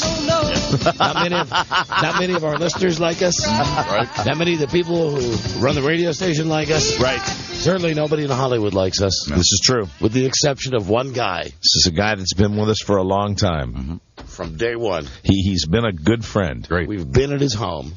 We've actually walked through his home with microphones, and then we walked next door to his son's home. When his son was getting a massage. Of course, he is Dick Van Patten. Of course. His sons are Vincent Nels, Jimmy, Tito. And there has never been a product that Dick Van Patten would not endorse, whether it's the Dura shears, whether it's the windows. I can't understand why people don't like us. The windows, the magic cards. What's up with that? Dura shears. And now it's Dick Van Patten's Natural Balance Pet Foods. It sounds to me like he's got more of a role in this, like he's more involved in this. His recipe, I think. Is it his recipe? I don't know. Let's ask him. Big Dick ready for our call? Expecting your call. But it's dog food that tastes like people food. It's called Big Dick Van Patten. I'm excited. Here we go. Come on, Big Dick. My man. EVP. Hello? Dick, it's There he Don is. and Mike. Dick Van Patten. Everybody. How are you, Dick? Don and Mike, Yes. my friends from the East Coast. See, friend. Friend. See, Dick Van Patten is one of the very few people we call a show business friend. He truly is. And That's nice. Thanks. and Dick, we couldn't be more thrilled that you're being compared to Paul Newman. They're saying that you are the Paul Newman of pet food. Oh, yes. That Paul Newman's got the whole thing with the Newman Zone and his natural stuff, and Dick has the new dog food now. And, Dick, you've attached your name to plenty of products over the years, but is this a little different? Did you have more of a hand in developing this stuff? Well, I'm going to the dogs. In 1989, Oh, dear. I started this holistic food. Holistic pet food wasn't popular then. Right. Nobody knew about it. Now it's sort of caught on, and it's good. Right. And it's in the beginning it was a real struggle, but now it's going through the roof. We feed the zoo right near you, the National Zoo. Oh, sure. You mean that's your pet food? That's right. They use our food for the birds of prey and the lions and the tigers and the bears. Wow. Everybody, you can go to naturalbalance.net. And I don't know if you're going to see the pictures there of Dick on the various cans of food. Well, that's the new thing. I sent it to you. Did you get it? No, I'm looking at it right now. We not only got it, but we're going to be eating it. Well, listen, you don't have to worry about eating it. I've eaten it. It's beef stew. It's all USDA-inspected meat, and there's no byproducts in it. No, it's no corn. So is the beef stew? The beef stew is similar to what people beef stew would be like? It tastes exactly the same. Wow. Exactly the same. I'm looking forward to on it. each can of the dog foods, for instance, on Irish stew, Dick has the traditional Irish outfit. He's got the Jackie Stewart driving cap. Right. And he's got a nice cardigan sweater on. On the Chinese takeout with sauce, he's got like the rice patty Vietnamese hat on. Now, Dick, we know, and Rob knows especially because you went out to a Chinese restaurant with him, that you like Chinese food. How is the Chinese dog food? It's very, very good. It's you know the joke about the guy that goes into a Chinese restaurant. He says, "This is a stick-up. Give me everything you've got." And the guy says, "To go." That's Dick. Now, Dick, I know that this man. I know that part of your deal on this is that humans can eat this. Yes. Let's say that I've had a long day at the show. I get home. It's just me now. I got nothing to eat. Could I open a can of your Chinese dog food? Make a meal of it? And would I be pleased? You would be very pleased. Honest to God, you would. Wow. You would have to heat it up, though. It should be heated. Now, are they heating it in the back room as we speak right now? Mike, you also have another one of the dog food varieties is Southern-style dumplings with gravy. Oh, my goodness. And then you also have Dick Van Patten's hobo chili. So chili. Now, how does this, now, Dick, I have, my girlfriend has a little bitty dog. How does this work with the dog's constitutions? It's very good for them. There's nothing bad in it. There's all kinds of vitamins and everything. It's made in a USDA plant. It's not made in a plant where they make pet food. It's made in a people food place. So there are no snouts ground up in this No, stuff? absolutely not. But you know about that. That's what byproducts are. Snouts. Eats and all that junk. You know? Dick, we love you, and you are such a good friend, but really, is there no hat that you will not wear in the promotion? I mean, even look at this one. Here's a nice, 8x10 glossy. Do you remember when I saw you Thanksgiving 3 years ago? Yeah, that's do right. You came to my house Thanksgiving. Dick's got on. And then I saw one of you when at that parade. That was me, Dick. I went out to the Apple Blossom Festival just to wave with my daughters at you. That's right. I was so excited when I saw you. I was in the car. And I remember. I to see you. I remember that. Before we You know who won that? Martin Short's daughter. won the. She was the apple. That's right. Apple blossom queen. He's so. I love. I never met Martin Short, but he's one of them. I think he's so funny. Yeah. And his daughter was lovely, and I talked to his daughter and his wife, and they were terrific. The two things I'd like to ask you about before we try the dog food is first. Well, not even ask you, just comment. The one picture, and we'll have these pictures on our website today. The one of Dick wearing the traditional chef's outfit with the big poofy chef's hat, like the Pillsbury Doughboy, and he's got a very cute dog, and they both appear to be eating out of the same bowl with a nice spoon. Now, how many dogs do you have, Dick? I'm going to tell you the truth. I don't have any dogs. I have three cats. Let me. I have 3 cats, and my one son lives right next door, and he has 2 dogs. Right. And my other son lives in back of me, and he has 1 dog. Right. Now, Vince, like I have their here all the time. But the reason I don't have dogs. Let me explain. All right. I go out of town so much, and cats they're no problem. But when you go out of town with the dog, it's tough. And Vince has the dogs, right? Yes, he does. He has 2 dogs, and Nels has 1, and they both live right next door to me. And you make cat? Jimmy has a dog too, but he lives 4 blocks away, so I don't see his dog. He's sitting on my lap right now. Jimmy, so all your boys are like within a few blocks of your house. 2 of them are next door. One is alongside, the other's in the back, and Jimmy's 4 blocks away. Yeah. And they always have like beautiful babes around them too, don't they? Oh, they've had some pretty girls. Oh, hold on! Don't you remember we were out there, and I think one of them was like a turbo hot. One of the discards was the lovely Jasmine. I call her Jasmine Bleach. That wasn't her name. It was Yasmin Bleach. Yasmin Bleach. Oh, right. Yeah, that was one of your son's leftovers. Nels' first girlfriend was Valerie Perrine when he was about 17. Oh, man, back in the day. Sweet. With Farrah Fawcett. And Jimmy was for 2 years was with Nicolette Sheridan. Wow. Oh, my God. Wow. They really do get the hunt. Now, how are they doing now with the babes? Well, now, Vincent is married to the star of The Young and Restless. She's very pretty, Eileen Davidson. Okay. And she's been on that show for about 10 years. Right. And Jimmy is not married, but Nels is married to Nancy Fallon, who was on Baywatch. I think you met her. She's that POA that we did meet when we were out there. It's the Van Patten pull. Now, Dick, we've never asked you about this. My wife's pretty, too. I always went to look. A round of applause for Pat Van Patten. Here. He was a June Taylor dancer on the Jackie Gleason. There you go. Is there something that your boys inherited from you that perhaps has led to that's a good question. Led to their prowess with stars? That is a good question. Stage script. I mean, is there something? What is it, Dick? They just appreciate good looks. They just appreciate good looks. They don't care that much about the mentality. They don't care if they're dumb or smart. It's huge, gigantic. He's huge. They don't care if they're dumb or smart. Also, I'm looking through the stuff for your pet food, and I noticed one of the glossy printouts you sent was, I guess, this product is very big in Japan. Yeah. Because I'm noticing that it's got all of the Japanese writing, and then on the bottom, look at the very bottom, in the midst of all of this writing, there's Dick Van Patten. Now, worldwide. So you sell this stuff in Asia? We're in Asia, we're in Germany, we're in Korea, and China, Japan, Canada's big in Canada. So we're all over the world. Wow. Are they going to bring that pet food in here? I'm getting hungry. You're going to like it. I would never do this to you if you didn't like it. Beth Ann, bring it in and let Mike and Buzz and Joe and everybody try it. The Irish stew? I'm Dick. Because I'm Irish, I'm going to have the Irish stew, okay? You'll like it. Dick, I'm curious. Are they familiar with you as a performer in the Orient, or do they just know you as a pet food salesman? No, in Japan, I'm very big. I went to Japan once, and they must show 8 is enough a lot over there. I went to London and Paris, and they didn't seem to be aware of me. All right, now. And in China, they are very aware. Okay, now Mike. Canada, of course. Let me see. Mike has Italy. his. I'm very big in Italy for some reason. Sure. But Mike has got his This is a natural balance, eatables for dogs, Irish. Joe, slow down. Smells delicious. Slow down. I love the picture of Dick with the Irish salad. Who wants to? Now we have Mike and Buzz and Joe will be sampling. Mike, would you like to give it a try? Take the first. I'm taking a piece of beef out of it. And it's warm now. You've heated it, right? Can you take a little bigger bite than that now, Mike? Heated. Okay, it's very hot. Actually, here's Mike. There's carrots and good beef in there. Yeah, potatoes, carrots, beef. How is it, Mike? It's perfect. Oh, I'm sorry. I had your microphone way turned up so we could hear you eating. It's cold. Oh, Dick! Oh my God! Now, this is good. That is good.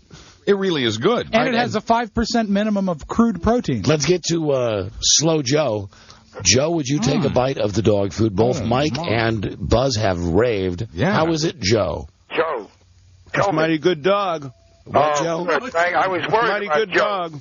It's I good. was worried about Joe. I'm glad now he ate it. Now, Dick, really, how The many... very best food for your very best friend. I'm going to take this home. How many people do you know who eat this as human food? Well, let me explain one thing that I should have said. This doesn't come out on the market till November 9th. Oh, no. We have a little over a week.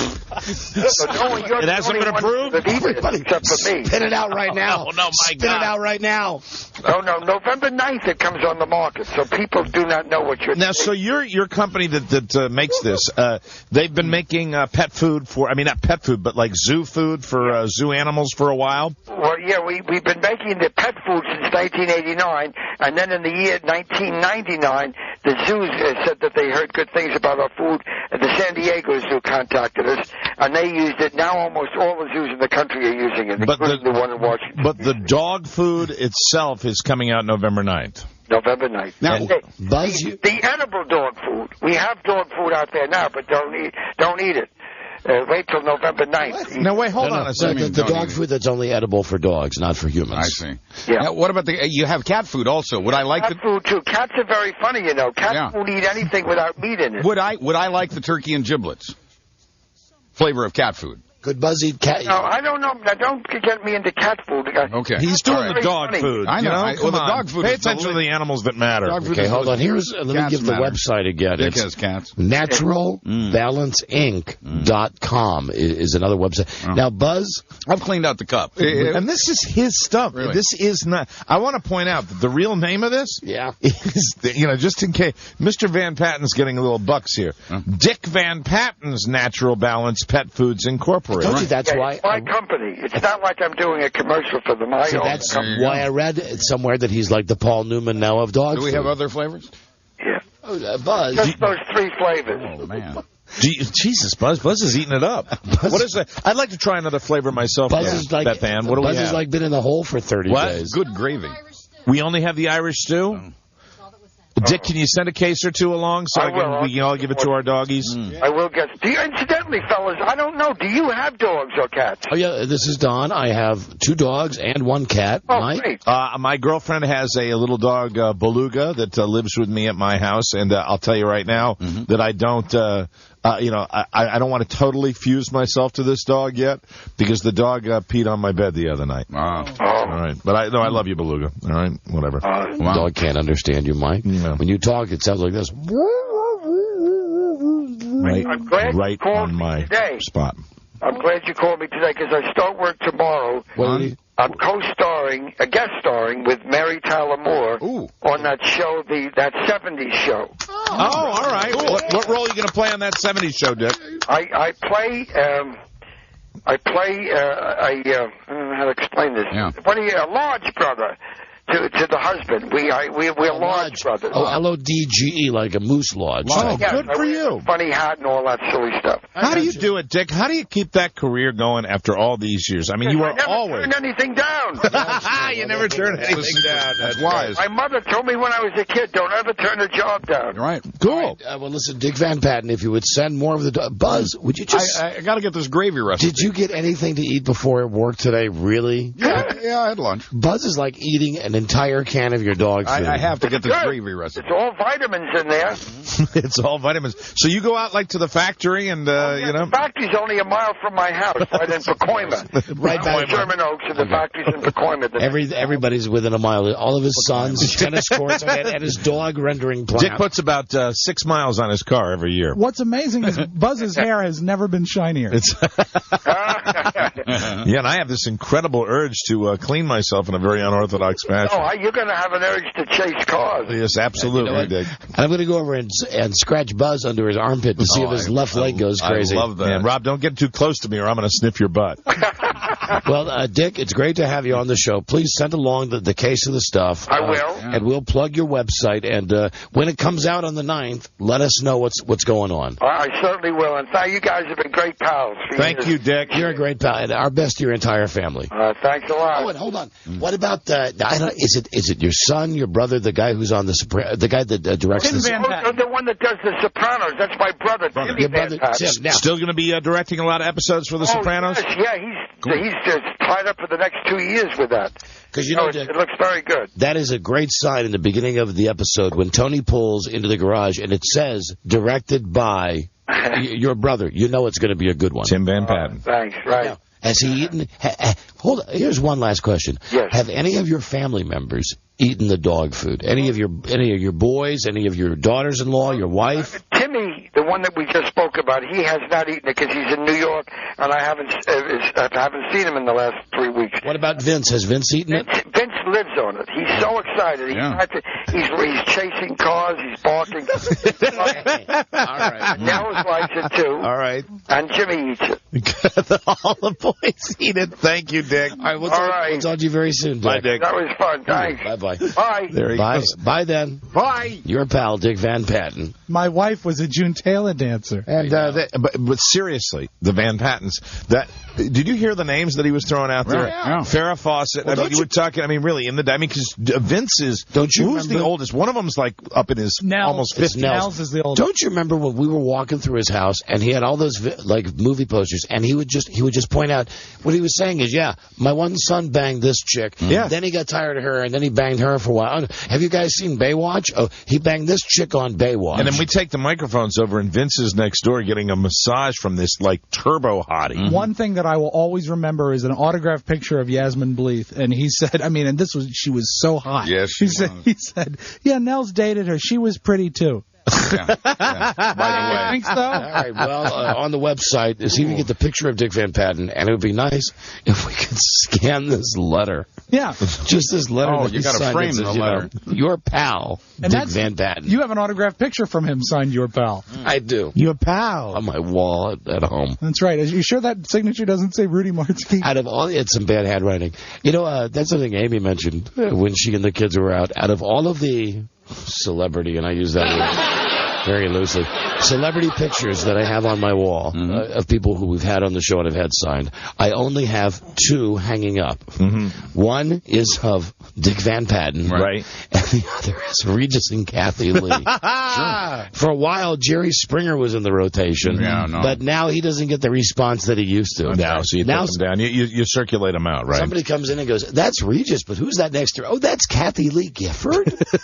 Plank is going to grow to love the picture of Dick Van Patten because he's going to see it and think dinner. Yeah, pretty good. Meanwhile, Buzz has had an entire can. Can I get some toilet water over here?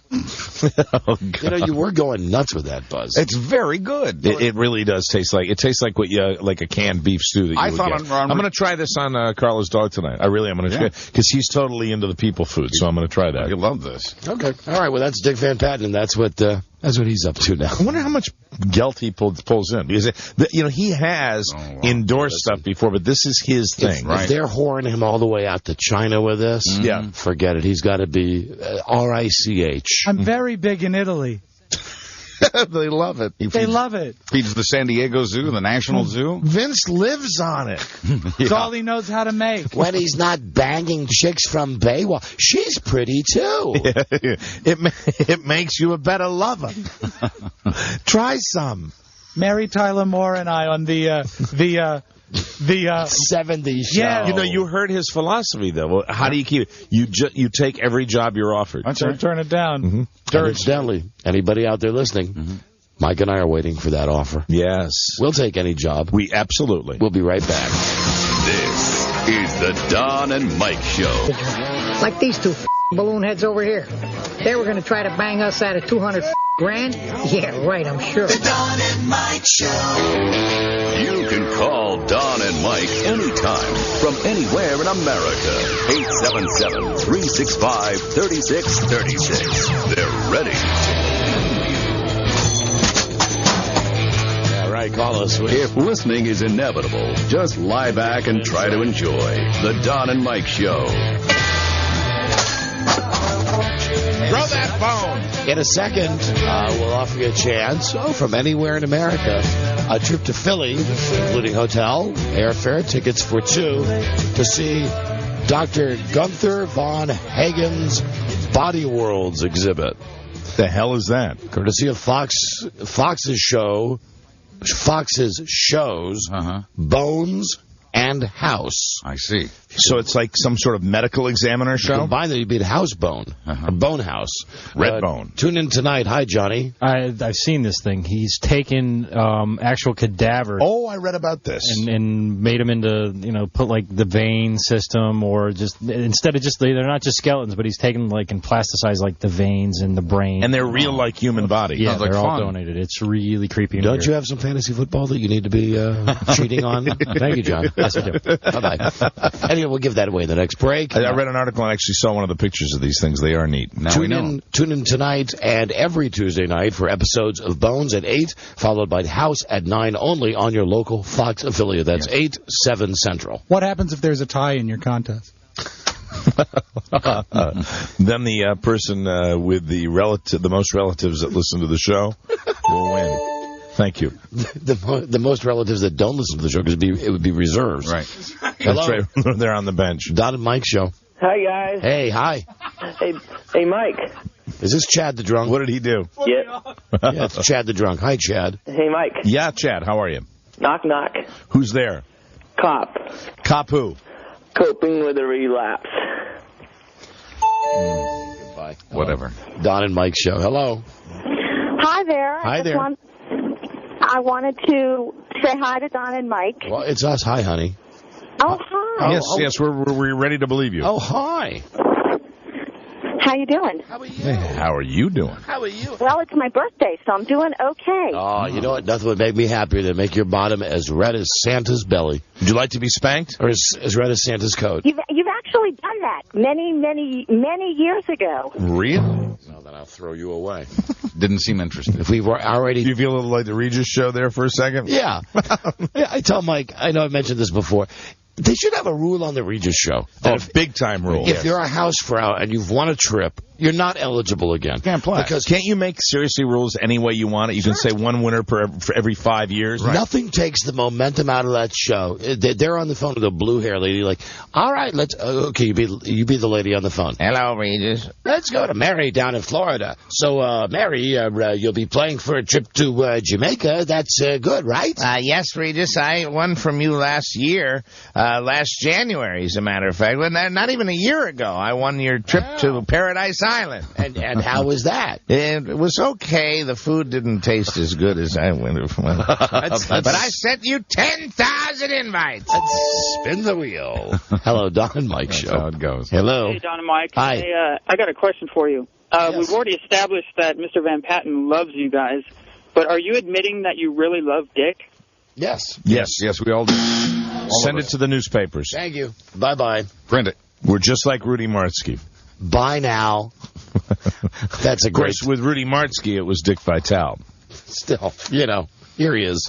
Yeah, I love Dick. Everybody does. Who doesn't? All you have to do is meet the man. Mm-hmm. Mike, God, I got like a million things I'd like to bring to your attention. Big Dick Vitale. And Big Dick Van Patten. And I know what you were getting at. And I think you're right about that. I think the whole Van Patten with the boys, clan. Yeah. Mm-hmm. I want to mention that now that there are grandchildren in my life, Ethan, the boy who's 3, loves all things sports. Sure. So I'm looking through the Toys R Us big book, right? I'm thinking ahead to Christmas.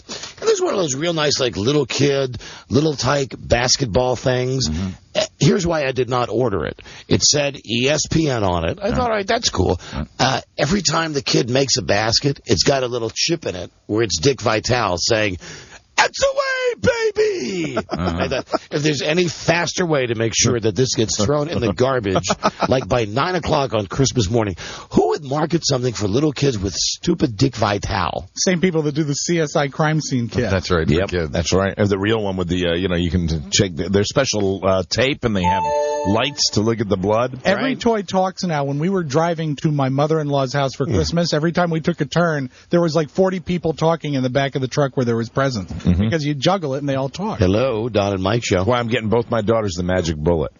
Hello? Hello. You're getting your daughter's vibrators? No, it's the kind that grinds coffee. I know. So they can do work around the house. Hello? Have you seen that show yet? No. The entire Magic Bullet commercial? As soon as I do. Right hand to wallet, other hand to receiver. Hello. You're on the air. Hello. Yes, you are on the air. Hey, that's Chad. He's a fiffy boy. Mm-hmm. Are you? Anything else? Hold on. Are you drunk? Yeah. Yeah. What are you drinking? I'll drink his ass under the table. What are you drinking? What are you drinking? Miller Lite, Bubba. There you go. Breakfast of Champions. Yep. Powerful stuff. Where are you calling from? Lafayette, Louisiana. Oh. Okay. Yeah, buddy. Gulf Coast. Yeah. So, how? Yeah, way down here we drink lots of beer and root for losing football teams. Well, now, So- let me ask you. So you would be a Saints fan primarily, being in Lafayette, right?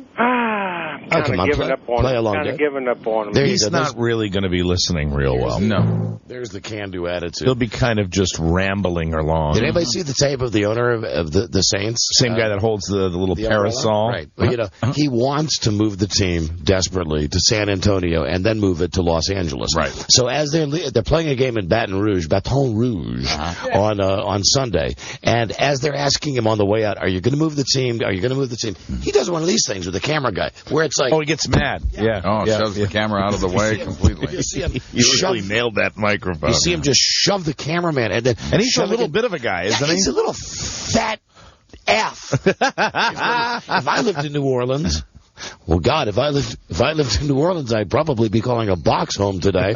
But I'd be pissed at that guy too. Of all the times when New Orleans could use a guy like that to step up and say, "I'm keeping this team in New Orleans. We're going to improve we're going to make the repairs in the Superdome, whatever we need to do." Well, the Superdome didn't get that screwed up, did it? Just with those people in it, yeah, really, yeah, it's in pretty bad shape. No, but I read somewhere that inside now, and that the smell of poop and number one is gone. Oh, and good. So it's just roof repairs now, right? It's like $200 million to fix it. Oh, come on. Buzz, would you go to DonandMikeWebsite.com? Yes. And please click on today's steaming show log. Mike, I know you wondered what Paris Hilton wore for Halloween. Yes. Take a look. Yeah, always. Tell me if it's not rubbing time. Wow. Right? Boy, she does. Yeah. It's rubbing time. You know how the thing, Such a bad girl. the thing always used to say, it's clobbering time. Right. Well, it's rubbing time. Right now with my thing, it's rubbing time. Yeah, she looks handsome. And you know what? She's one of those women that is actually, the older she gets, the more mature she gets, she's looking stronger and stronger. She's going as a piece of ass. Oh, man. She's wearing a bunny outfit. And sexy bunny. Here is the role that she is currently up for. Yeah. Because, she's never been a real actress besides that sex movie. Yeah, she did the Scream thing. Yeah, she's auditioning to play a biography of Zsa Zsa Gabor. perfect. Oh, no. Oh, my. That would be highly amusing. So that's Paris She'll Hilton. have to do a dialect. Now, just keep in mind that whatever today's date is, November 1st, 2005. Right. This is a quote that will come back to bite Alicia Cuthbert in the ass. Okay. Now, she was so hot on 24. Yeah, and then she kind of faded into the background for a while. Even in, what's the one where she was banging? Oh, Old School. She was a very small role in Old She's School. banging the guy, and you never get to see anything, but still, she's just a piece of ass. From popstar.com, one of my favorite websites. Quote from Alicia Cuthbert. You mark my words, I will never be fully naked in a movie. I do not feel comfortable with it.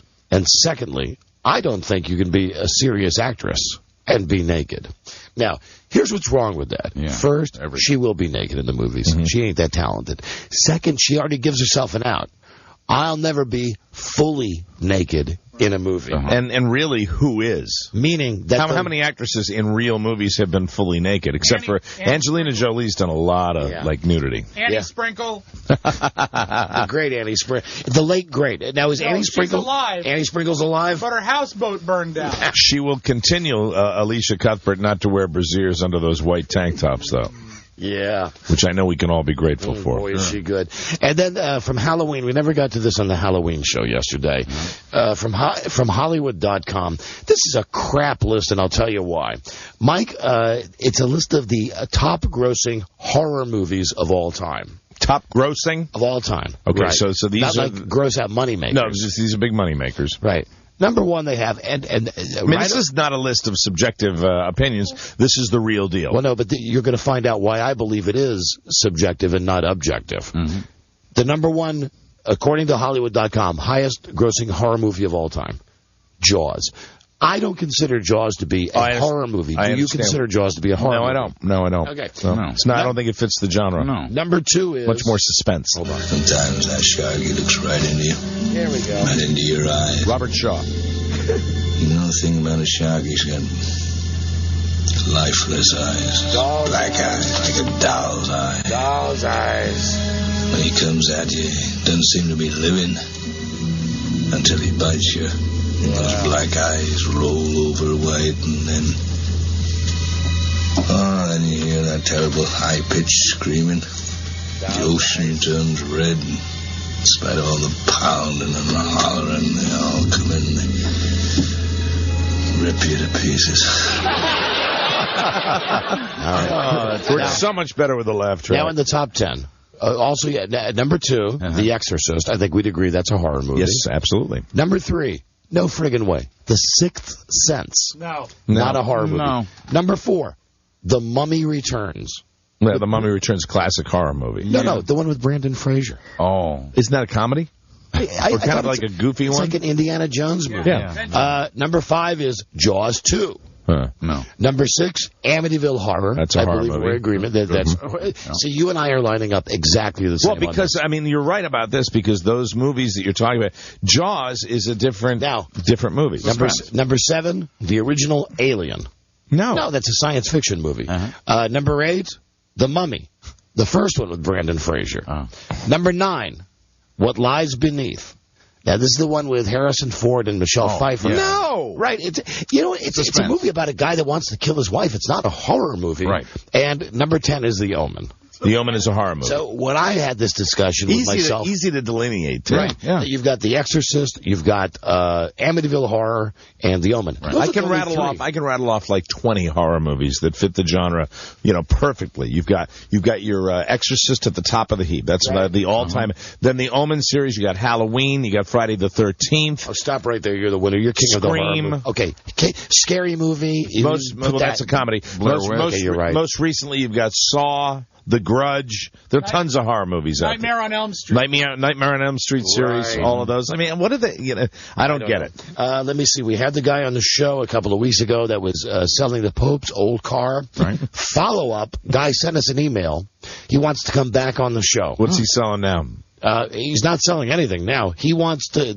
We had the guy on the show. We busted his balls, or we did one of those explain yourselves. Right. And I think we had predicted he would get $30,000 or $40,000. He wanted $4 million. Right. He sold the Pope's Ford Escort for $690,000. Oh, wow! My God! Oh, it was Jew to Jew. Don't you remember? Oh, that's right. Yeah.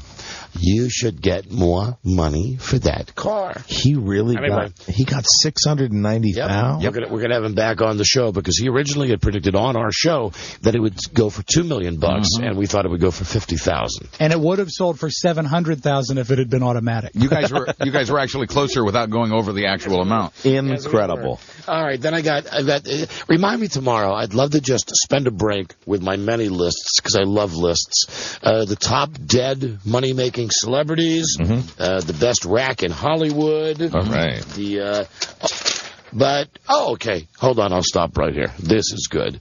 This is not a feel-good.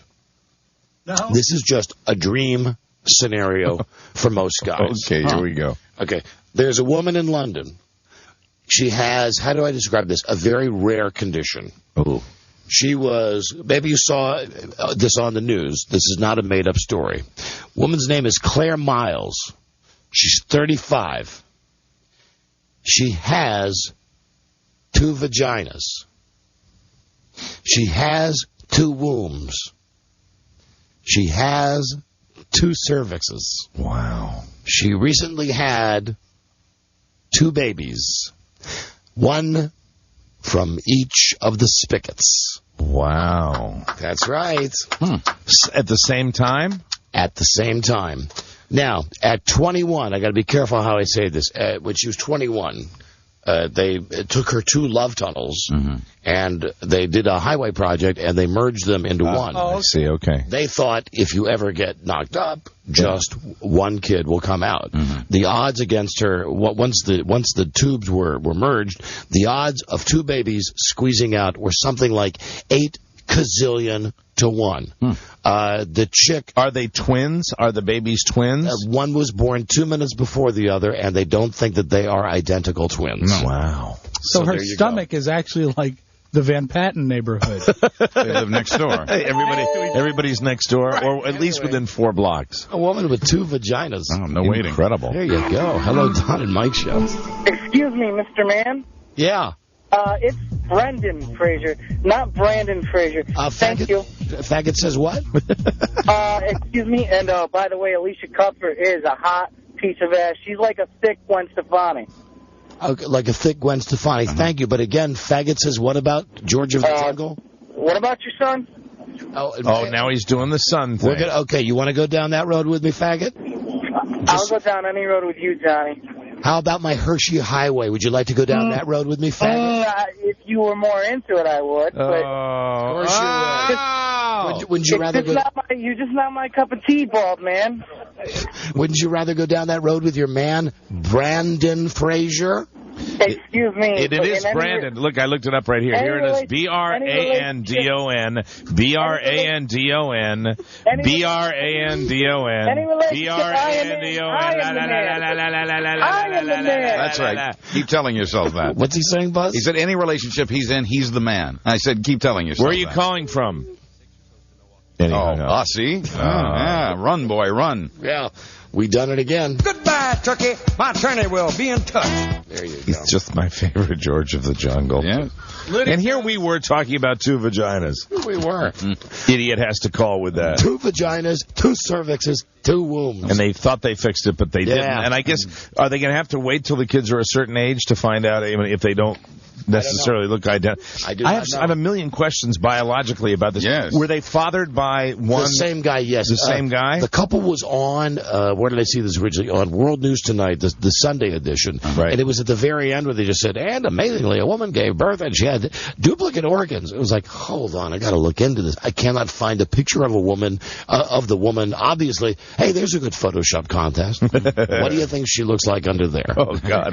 Let's play Double Jeopardy. What do you think that looks My like? God. Okay, now let's give away this trip to Philly, including hotel, tickets to see the Dr. Gunther von Hagen's Body Worlds exhibit. This is an exhibit of, if you're a morbid person, I believe they're all corpses. But now that Sabian is out of Philadelphia, Philadelphia is again on the approved list of Don and Mike travel sites. If only he could be one of the corpses. Yeah.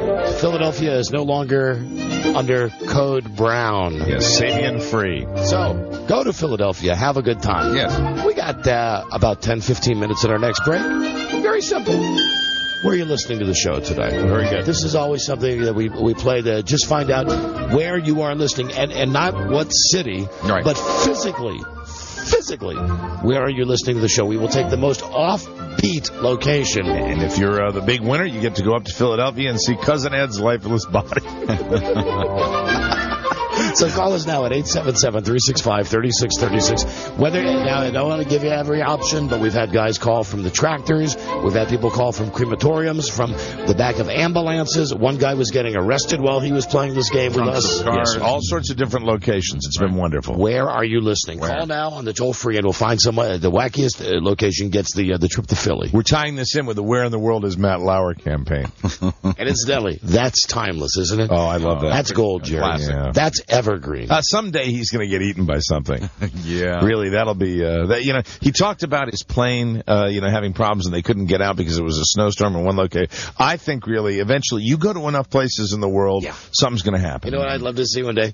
Katie Kirk sitting at the desk by herself, and we're wondering, where in the world is Matt Lauer? And all of a sudden you hear, hey. Katie, look down. I'm under the desk, bitch. What do you think of this? You have 2. Hey. You have 2. Katie's got 2. What are you doing? 2 vaginas. When's the last time you shaved your legs? Where in the world is Matt Lauer? Well, That's a good idea. He wouldn't even have to leave New York. Well, now we're just being silly. Very exciting. We all know it's Ann Curry with two vaginas on that show. Always has been. Always will be. Yeah. And Al Roker. Al. Big Al. Actually, Al's got two of the other one. Two of the bad places. Two of the bad places? Yes. Wow. That was just a botched surgery. That's right. Be right back. This is the Don and Mike Show. Uber Honkies, Don and Mike. All right, just ahead of your calls on Where Are You Listening? Somebody remind me tomorrow, if we have a moment, if we can figure out a way to make this at all amusing. I'd like to talk about our company and really what they've done with Advertising Age magazine. I think we can make that amusing. It's really great. It's fantastic. Interesting stuff. No pictures of us or anything about us, but everybody else in the company. That's good. Oh, and also tomorrow, God, we've got all kinds of celebrities singing. This is some bad... Whoever watches the shows on VH1, I know that I don't. I don't anymore. No. I used to, but I don't do it anymore. But they send us copies of virtually every show that they put out, like a video cassette. We finally started watching this crap one day in the office last week. One of the shows that they've run on VH1 is something called But Can They Sing? Okay. Oh, yes. I've heard of that. Have you heard of it? Yeah, I have. Well, we had, Juliette Lewis on the show yesterday, who's, an actress who fancies herself a rock star. Right. So, right. Who do you think this is, Mike? I've got like 15 of these we can play tomorrow. Okay. Now he's singing the James Brown hit, I Feel Good. Who is this, Mike? I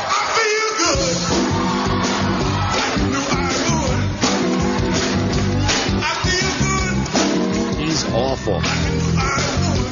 That's all I can play for you right now. Charles Dutton. The guy from Rock? Yes. No. Buzz, do you have a guess? I'll say Lennox Lewis. Nope. The answer is Adam Carolla. Mike, I'm kidding. I'm making a joke. You got it.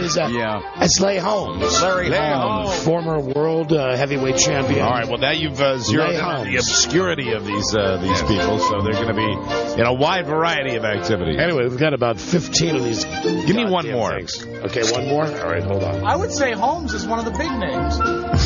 Yeah, relatively speaking, he's one of the bigger ones. Okay, hold on. Here you go, Mike. So obviously this is the Nancy Sinatra song, which was covered by Jessica Simpson. Stand by for Where Are You Listening? You got something for me. Something you call love, but confess. You've been messing where you... Any idea? I'm totally lost. Me too. Buzz? Me too. Don't know. That was Penn Jillette. That's wonderful. Higher than I expected, really. Oh, that's incredible how he can throw his voice like that. Morgan Fairchild. Okay. They're almost all losers. We're at the old Navy ads time. But they're awful. The renditions of the songs are awful. Yes. Oh, we got about 20 of them. We'll Ever since that old lady died, let the runway be your god. Those commercials have gone right down the crap. That's right. Let's go right to your calls. Where are you listening to the show? All right, Beth Ann tells me besides the trip to Philly that today we can give away, if we feel like it, courtesy of George Lucas, I guess, all 6 Star Wars DVDs and the Star Wars Battlefront 2 video game, either for PlayStation or Xbox. I'm glad that you made that announcement after we got the calls that came in, because we'd be loaded. People would take that over the Philly trip. Well, we'll give you a choice: Star Wars Revenge of the Sith DVD and the Star Wars Battlefront 2 video are out today. Own them both. All right, so you get your choice. You can either win the Star Wars Geek Package, or you can win the trip to Philly. Very nice. And it's real simple. Just blow our songs off. Where are you listening? Make it somewhere unique. Impress us. Be honest. Hello, Don and Mike Show. Hi. Hey, guys. Hi, who's I'm on this? an airplane. You're This is John Wood. All right, John, how could you be hearing us on an airplane unless the airplane hasn't taken off yet? No, we were circling. I'm actually, to be honest, we're on the ground now. I'm about to get off the plane here. But we were circling Wichita, and I had you guys on my radio. You actually were listening in the air? Yeah, I probably should not have been listening and should not have called you guys while we were in the air. This time we'd like you to turn off all electronic devices. I've always thought that was crap anyway. There's the proof right there. Okay, what is the flight? What's the airline? It's American Air. I could look at my ticket and get the flight number. That's all right. Doesn't matter. I believe you. Yeah. I don't. You don't believe him? No. Really? No, I don't. Huh. But my crap detector. Well, wait a minute. Are you taxiing right now? We're pulled up. People are getting off. I'm like done. Okay, well, I'm just going to throw him away anyway. All right, I'll put him in the file. Just not thick enough. All right. Just not thick enough. If you want it, you've done a little inquisition. It sounded awfully quiet. Let's go to this guy. Hi, my name is this guy. Hey, Triumph. Hello, Don and Mike Show. Who's this? Hello. Hey, Don and Mike. Hi, what's your Don name? and Mike. What's your name, please? Jim. Okay, Jim, you're starting off very slowly now. Okay, you got to listen to us and then you talk, okay? Jim, welcome to the show. The question is, where are you listening? From under a tree in my front yard. And why should we give two rats' asses about that? Because I spent the last 7 days digging the hole. How deep is the hole, Jim? About 5 feet. Why are you digging a hole in your front yard? Shallow grave. Plant the tree. It's a 40-foot mulberry tree that grew roots down to break the water main. And the water company wants $5,000 to come out and dig it up or kill the tree. So you're in you're in a 5-foot hole? You're in a shallow grave in your front yard? Wife is a tree hugger, so killing the tree is not an option. You know what? I'm sure they'll delete that out. I just made, in my opinion, a very funny joke about if Star Jones had the same condition as the woman from London. Yeah. If she had 2 reproductive spots. Wouldn't that be something? Well, if she did and she was in London, there'd be another route to France. There's a couple. I don't know what that meant either. I'm sure she often sees a mulberry tree sprout. Okay, hold on a second. What is that? Hold on a second. Honey. Hold on a second. Mulberry honey. Hello. Don Mike Show. Hello. Hi, Mike. Yeah, hi. Who's this? Yeah, it's Jason. Playing the game, honey. Jason, where are you calling us from? Where are you listening? Where are you listening? Tractor. No, we always get a tractor guy. You're on a tractor? In the heartland. Yeah. Is it running? In the middle of about 400 acres of corn. Oh, really? All right, and what is the state you're calling from? Iowa. BFE, Iowa. Can we hear you fire up your tractor? Oh, I'm running it right now.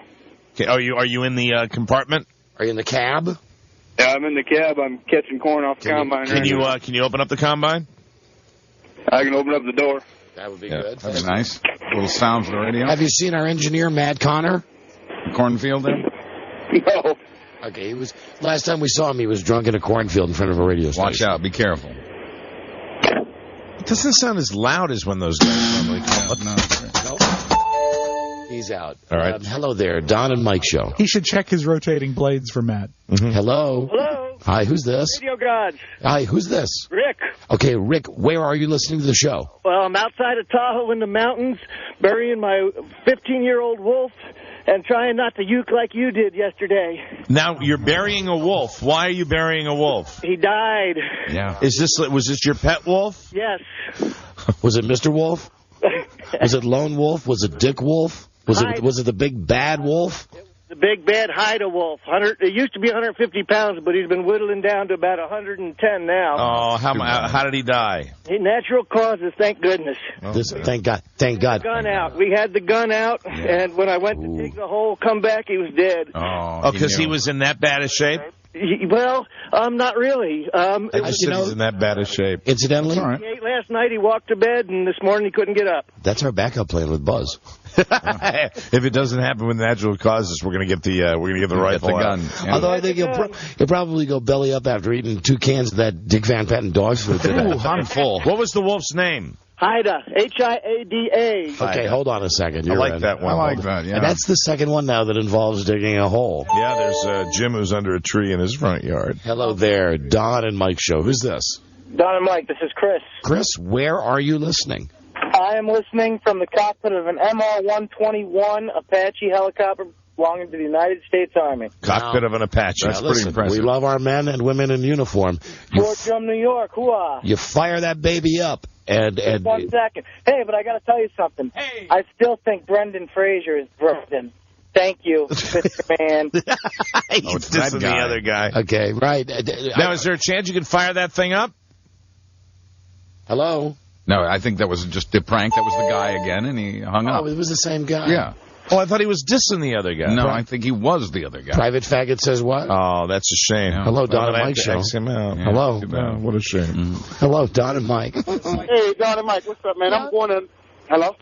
Hey, yes. I'm Hold on. work. Hey. Start over. Hi, what's your name, please? Wayne. Okay, Wayne. Wayne, where are you listening to the show? Right now, I'm going to go get it inside of a tank of soda. I work at a soda company. I'm going to go get in one of the tanks that got soda in You're it. going to get into a soda. Now, we might have a winner. Can you tell us what kind of soda, what flavor, what brand? It's a cola. It's one of the popular colas of the two. One of the big popular You can't colas. tell us now. I really believe him. What's the first? What's the first initial of the cola? I'm going to put it to you like this.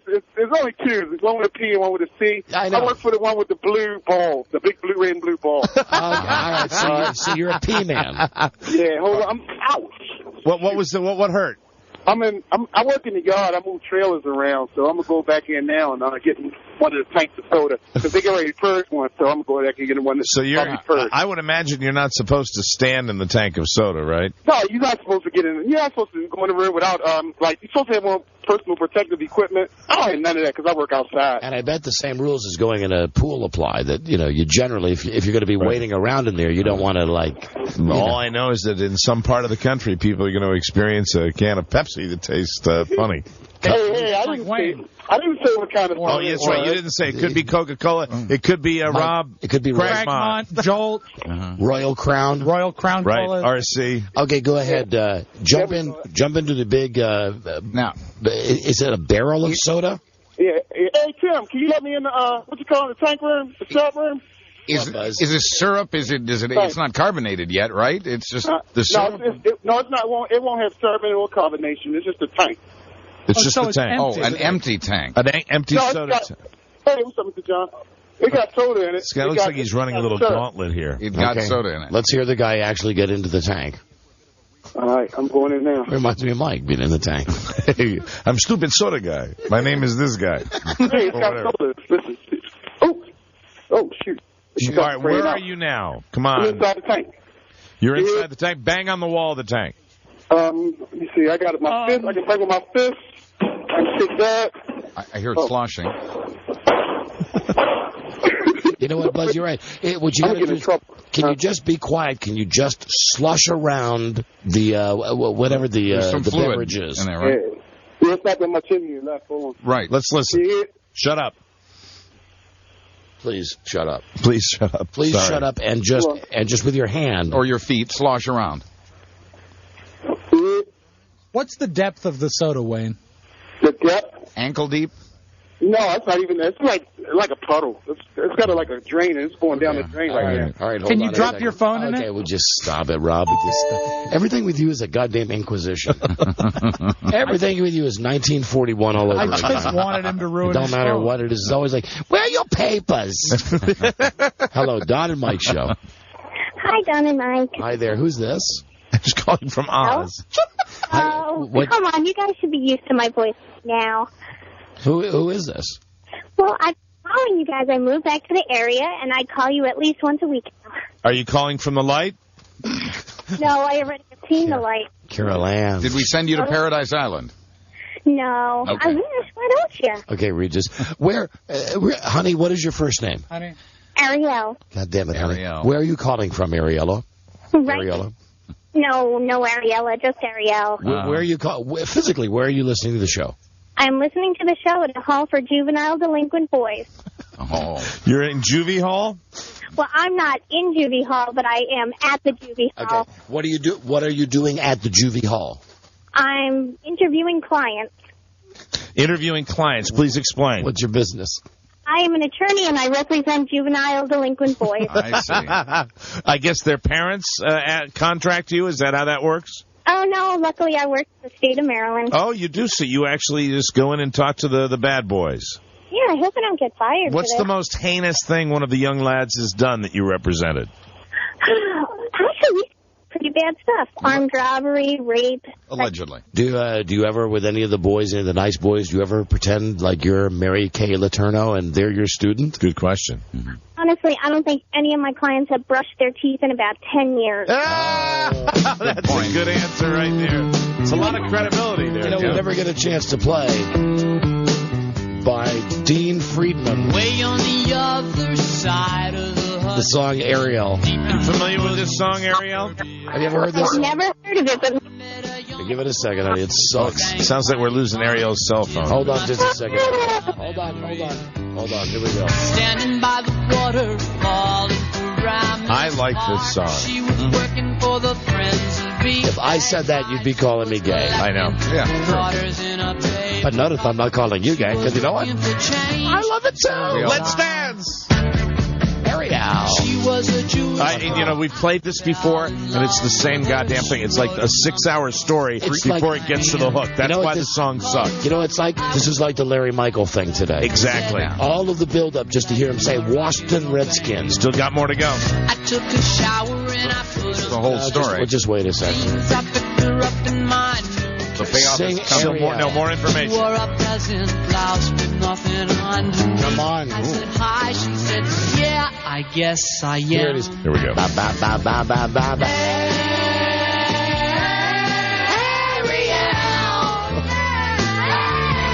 There it is. That's pretty. We had that happen, I think, the last time this lady called. We played that song. And he goes through this entire story before you get to the hook. That's almost as bad as if you like pina coladas. Holding hands in the rain. Hello, Don and Mike Show. How's it, guys? Hey, how's it? Who's this? This is Steve in Sacramento. Steve, where are you listening to the show? It's a 3-day-old hangover. You have a 3-day-old hangover. Okay. Yeah, me too. Bye-bye. Get out of here. Let's try one more person. He's not going to be a finalist? No. Hello, Don and Mike Show. Hello, people. Hi there. Where are you listening? I'm in my truck. And why is that important? I'm in my big rig. I just got done working. Oh, come on. You're a trucker? That's impressive. How? BFD. Well, I have a sad story if you want to hear it. Well, what is your name first? Nile, like the river. All right, Niall, what is your sad story? Well, my daughter is in Pennsylvania, right outside of Philadelphia, and I haven't seen her for about 2.5 years. And are you a double D, deadbeat dad? What's that? Are you a deadbeat dad? No, I am caught up on my child support, current with everything, call her twice a week. So this would mean an awful lot to you. It would mean a hell of a lot to me.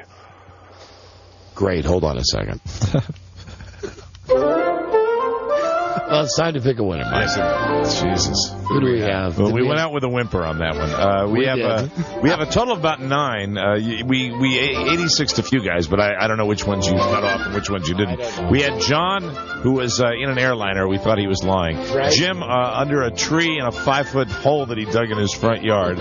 Jason on a tractor in a field of corn. No. Then we had Rick. This is one of the real finalists here. Rick was in Tahoe burying his wolf Haida. Kind of liked him. Yeah. Then we had Wayne, who was in a tank of soda, but it was just like a little puddle and that kind of Yeah. We had Ariel, who's at Juvie Hall, representing kids that don't brush their teeth. That's nice. And then Steve I think they're in there for something worse than not brushing their teeth. Steve with a 3-day-old hangover, and Niall, who was in a truck, just wants to go see his daughter. God damn. I think it comes down between the guy in the tank of soda and the guy. But a guy's burying his wolf. That's big. No, you've got to go with the guy burying the wolf. You got to go with the guy burying his wolf. There's no doubt in my mind. Which guy was he? That would be Rick from Tahoe. That would be Rick. Okay, hey, Rick. Radio Gods, Buzz, Rob, and Joe. Now here's the deal. Yes. You're the winner. Thank you, sir. Now, do you want the trip to Philadelphia, knowing that the truck driver wants the trip to Philly, or do you want the 6 Star Wars DVDs, the Star Wars Battlefront 2 video game? Is it a trip for 2, sir? No, it's a trip for 1. What do you think, Ass? Of course, it's a trip for 2. It's a trip for 2. Fabulous, because the Scazzaro Sawmill Inn outside of Gettysburg, Mill College, real mid. I'd love to visit him. And the guy in the trucker, he's driving a big rig. He can't go visit his daughter? Come on. Yeah, I agree. I'm all with Rick. Hold on a second. As a matter of fact, let me see. Do you know what? That's a good question. Which line is the Niall. The guy's name is Niall. I think he was the last guy we talked to. Niall, let me see. Route doesn't take him now. Hey, Niall? Yes, sir. Hey, how would it be if this guy went and visited your daughter? Oh, that would suck. And I'm a local construction big rig driver, so I'm here out in Colorado. Yeah. You're in Colorado? Yeah. Why has it been 2.5 years? Just can't afford to go out there. Yeah. I'm kind of a poor truck driver. I got my wife and 3 kids at home and my daughter out there. So. Making his child support payment. I don't know if you can see this or not, Niall. With the you know what this is? You know what this is, Buzz? I do. Yes. What is this, Mike? It's the world's smallest violin playing. That's right. There it is. For you. Rob was actually doing the big violin. Doing the big violin, which really surprised me. Yeah. He's feeling generous today. Niall, listen, I'm sorry that you're not going to see your daughter, but the other guy gets the trip. It really, he was burying his wolf. I hear you. That's got to be sad. Yes, thank you, Niall. But with that in mind, Niall, boo-hoo. God. Just stop. Jesus. There he goes. Let me just check with Niall. Wow. See if we don't have something for his daughter. Niall? Yes, sir. Are you still there, my friend? I am. Let me see. How old is your daughter?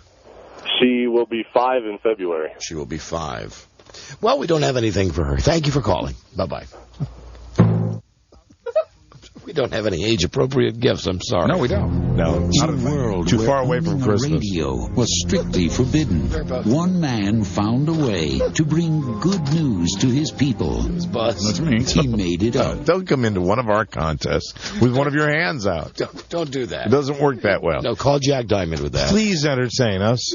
Buzz? Yes. What is your lead story on the news and comments tonight? Well, Donald Rumsfeld can cure your bird flu. Rummy. Our military wants to control the weather. Right. And man accuses dog of rape. Oh, hey now. Stay tuned for news and comment coming up on the Don and Mike Show. Now I'm listening and I'm aroused. It's this man. Dick Van Patten with his dog. Mike, that was very professional. This is the Don and Mike Show. What's the word from Planet Crackpot? The Don and Mike Show. His friends call him Shat. That's right. The Shat Man.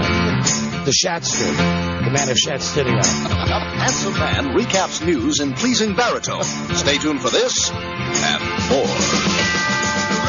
The big and the pretty. The Don and Mike Show. All right, just ahead of Buzz's news. Where's Shat? Shat. Buzz, you're not sponsored tonight. Really? So let me just take this opportunity to say if Buzz was sponsored, he'd be sponsored by Rob Spiewak. Oh, thank you. Who just Thank said you, the Rob. following to Jessica Rabbit, the intern Jessica Rabbit. She's in here and she says, who ate the dog food? And Mike says he ate some. And then I say, Buzz ate a whole can. Well, and not quite. Rob said, Yeah. and I quote Rob, Well, she said, did it go down easy? and Rob said, Buzz said it goes down like a porn star. And that kind of went right over Jessica Rabbit's. Well, Thank God. Thank God for that. Yeah. So That was inappropriate. if she's listening in the other room, We're sorry on behalf of we Rob. were all thinking it. Just Rob said it. That's It right. violates the video. I think the sexual harassment video.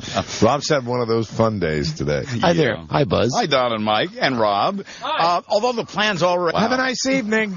She didn't even hear it. She said, I'm not going anywhere. I'm waiting for the reaction. I said have a nice evening to her, and she said I'm not going anywhere yet. So she's staying here. We've got to, some other work for her to do here. What's her We phone sure number? do. She on the list yet? No, she's probably at Lada's number. Yeah, Lada's number. Lada. It's Jessica, right? 2890.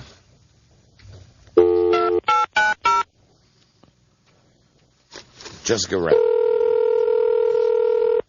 Let's give her a ring. Oh, we found it. I did. There you go. We found the... Traffic, this is Jessica. Hey, Jessica. Hi, Jessica. It's Don and Mike. Hello, how are you? So did you hear that when Rob said that Buzz said it goes down like a porn star? No, what are you guys talking about? Rob made a comment to you that you probably didn't... When you were just in the studio a second ago and you came in and you said, who ate the dog food? And Mike said he ate some. And then I said, Buzz ate a whole can. And you said, how did it go down? And Rob said to you, Buzz said it goes down like a porn star. Yeah, and we figured you didn't hear that from Rob. I didn't. And we apologize for Rob saying that to you. I'm sorry. Rob's apologized. I don't know what I'm going to do with you guys. We're gonna make Rob. We just made Rob apologize. We have some ideas what you could do with us. Oh God! Oh, Wow! Wait till the Christmas party. oh no! You know what's going to be, honey? Closet time. It'll be fun. Closet time. But Jessica, I am sorry. Do you think ties should be allowed in fantasy football? No. Thank you, Jessica. That's it. You're out of options. I am. Yeah, Bye, I'm Jessica. talking to Rob now, Jessica. See you later. Bye-bye. Bye, Jessica. I'll see you at the owners' meeting. Absolutely. Hi, Buzz. Hi, Don and Mike. In Boca. Although the plan is already being criticized, President Bush did what appears to be a good thing today. Brother, what can I do to help you? He asked Congress for $7 billion to try to protect Americans from the deadly bird flu. Nearly $3 billion would go to research and to make sure there's enough vaccine for everyone, even presumably the people still homeless from Katrina. There is one prescription drug already that doctors say is one of the best ways to keep any flu from killing you. It's called Tamiflu. If you take it within 48 hours of the first signs of the flu, it'll keep the bug from taking over your whole body. Didn't you and I... We've discussed this. In a serious discussion off the radio. Right. I had read somewhere that the miracle antidote for this is something... Tamiflu. Tamiflu. Yeah, I call it the Tammy because I think prescription drug. Tammy that used to work here. How are you, Tammy? We miss you. Anyway, and we've got like this stuff by the box load sitting around. What's the deal if you get a regular flu shot and you take that Tamiflu? Well, first of all, you don't take Tamiflu unless you begin to get symptoms of the flu. Oh, Buzz? And if you take it in the first 48 hours... We love a good parody song. Sure do. That's right. Here on the Zoo. So we got a bunch of this stuff? Apparently we've got... Well, Where? Here or are you at home? No, not here. Not at home. I was telling Buzz that I had read that in the United States that we have a backlog. Yeah, that's what I was asking you about. Of this I had heard that. Right. I don't know what Buzz has. It may very well be true. There was a run on it recently when it got all the publicity, and some drugstores did, in fact, run out of it, even at $40. Now, it's the flu medicine doctors prescribe more than any other. Fortunately, you can get it on the Internet. And that's especially fortunate for the company's stockholders like the President's Defense Secretary, Donald Rumsfeld. Dick Van Patten sells it in cans. Tammy Wynette flu. Donald Rumsfeld owns a lot of stock in the company that makes Tamiflu. Tammy Faye flu. Okay, you know what, Mike? There you go. That's pretty good. Winner! That's closer to it. Winner. Tammy Faye flu. Tammy Faye. Anytime you say Tammy Faye, there you go. Winner! And from what I understand, we might not have her around that much longer. Oh, that would be sad. Yeah, that's why I'm praying. Yeah.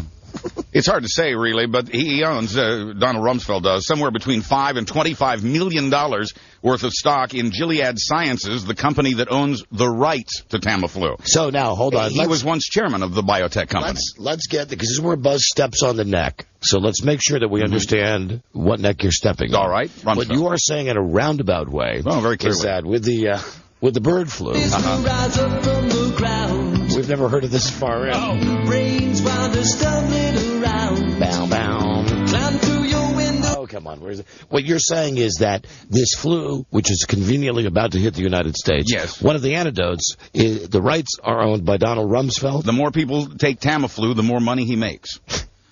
Okay. And you're not making that up. The Rumsfeld could make like $25 million. Yeah, but I mean, if it's going to cure the flu, that's okay, right? Yeah, well, it's good, and it's America, and people can invest and have businesses. I just thought you might be interested to know that the Secretary of Defense stands to profit from the medicine that best addresses the flu. But would you not agree that unlike Halliburton, it's not like he flew the birds over, you know what I mean? No, that's true. Right, okay. I didn't know Halliburton flew the birds over. You know what I'm talking about. Yeah, I do. It's not a similar thing, as much as I'd love to agree with you. I'm not saying it's a similar thing. No, I've made no Halliburton claims whatsoever today. So it's a coincidence, is what you're saying. I think it's darned interesting. I would categorize it as darned interesting. When did he take control of that company? I mean, when did he get all that stock? He was once the chairman of this company, the biotech company in California that has the rights to Tamiflu. Okay. Now, it's tough to pin down the exact value of the stock because the value's increased so much with all the publicity. With doctors on TV and us on the radio telling you to buy Tamiflu, the head of the Pentagon's going to make, pardon the expression, a killing. It's funny how things all tie together. Quoting a San Francisco analyst, I don't know of any biotech company that's so well connected. Oh, okay, so it is a little bit of a scam. And the president announced, his flu fighting program today. Brother, what can I do to help you? So it seemed timely to mention that. I mean, and now, I gave you a hard enough time, but now I'll tell you, is there anybody in that administration that doesn't have their hands in some cookie jar? I mean, really? Yeah. Jesus. Rice. Now, rice, Condoleezza? Yes. No, she has rice-a-roni. Oh, baby. There's another vaccine coming out next year. Come on, that's a sexy overbite. Are you kidding? Baby. You know what she's like? She's like black. If Letterman was a chick and he was black, He'd be Condoleezza Rice. There, isn't that a nice compliment? Sexy. That's pretty good. Yeah. Yeah, right. I'm pulling your wang! Wait a minute. Another vaccine coming out next year to keep women from getting cervical cancer, the kind that appears after contact with a sexually transmitted disease. What cabinet member ran that company? Apparently none. None that we've been able to track so far. Celebrity that Condoleezza Rice most resembles? Yes. Michael Strahan of your New York Giants. There you go. So this vaccine would prevent the kind of cervical cancer that women get after having contact with a sexually transmitted disease. Thank you! Now, it occurred to scientists that thousands of such cases could be prevented if girls got the shot before they began, let's say, dating. So what? Preventing 10,000 cancers a year, saving 4,000 lives a year, that's good, right? So what? Wrong, according to conservatives who say the shots will cause their daughters to run through the streets having sex with everyone in much the same way seatbelts promote car wrecks. So what? Not their exact words, but exactly their meaning. That, you know what? This is crap. That promiscuity promiscuity, real or imagined, worse than cancer in their estimation. So another right versus left fight is on. So far as we know, Rumsfeld has no stake in this. I would really like to see someone who would say their kid banging someone is worse than cancer. I hate cancer. That is in effect. Were you just editorializing That's there? in effect what they're saying. They're saying that given the choice between preventing this cancer and encouraging young women to go out and have sex, they would apparently rather have the cancer. And again, I should pay more attention. Who's the they? Conservatives. There is a conservative effort saying that if you go out, they're going to give young women these shots that will present, because it's a sexually transmitted type of cancer that you get from contracting herpes. Right. So if you give the women the shot in advance, they'll want to bang everything that walks. That's the argument. That's the argument being presented. Well, then they're just stupid whores. Who are stupid whores? Yes. The conservatives. Thank you. You weren't paying attention, were you? Not at all. And you know, I do have this ready. You were quick with that. I may not follow the news, but I got all the tapes. Besides, you're ugly. We don't have vaccine, but we have jingles. Thank you, Phil. And you know it's bad when the president's own church says it's time to get out of Iraq. That's our story when we come back. The Church of the Poisoned Mind. Hey, I love a Culture Club reference. George O'Dowd. O'Dowd. Bye, Lux. All right, Bullocks, I got 2 vaginas. This is the Don and Mike Show. It's the Church of the Poisoned Mind. Yeah, I like this. Champion hot baggers, Don and Mike. It's got to be a short break. Sorry, Buzz. We're running late today. I know. We've been playing these commercials for Free FM on our station. Yes. Very exciting. Friends, here's one of the things we got to play during the commercials. It's, we turn that off. Free FM. Okay. I was just back by the sales department, and I noticed this in their handout sheet that they give to clients that might want to buy commercials. Okay.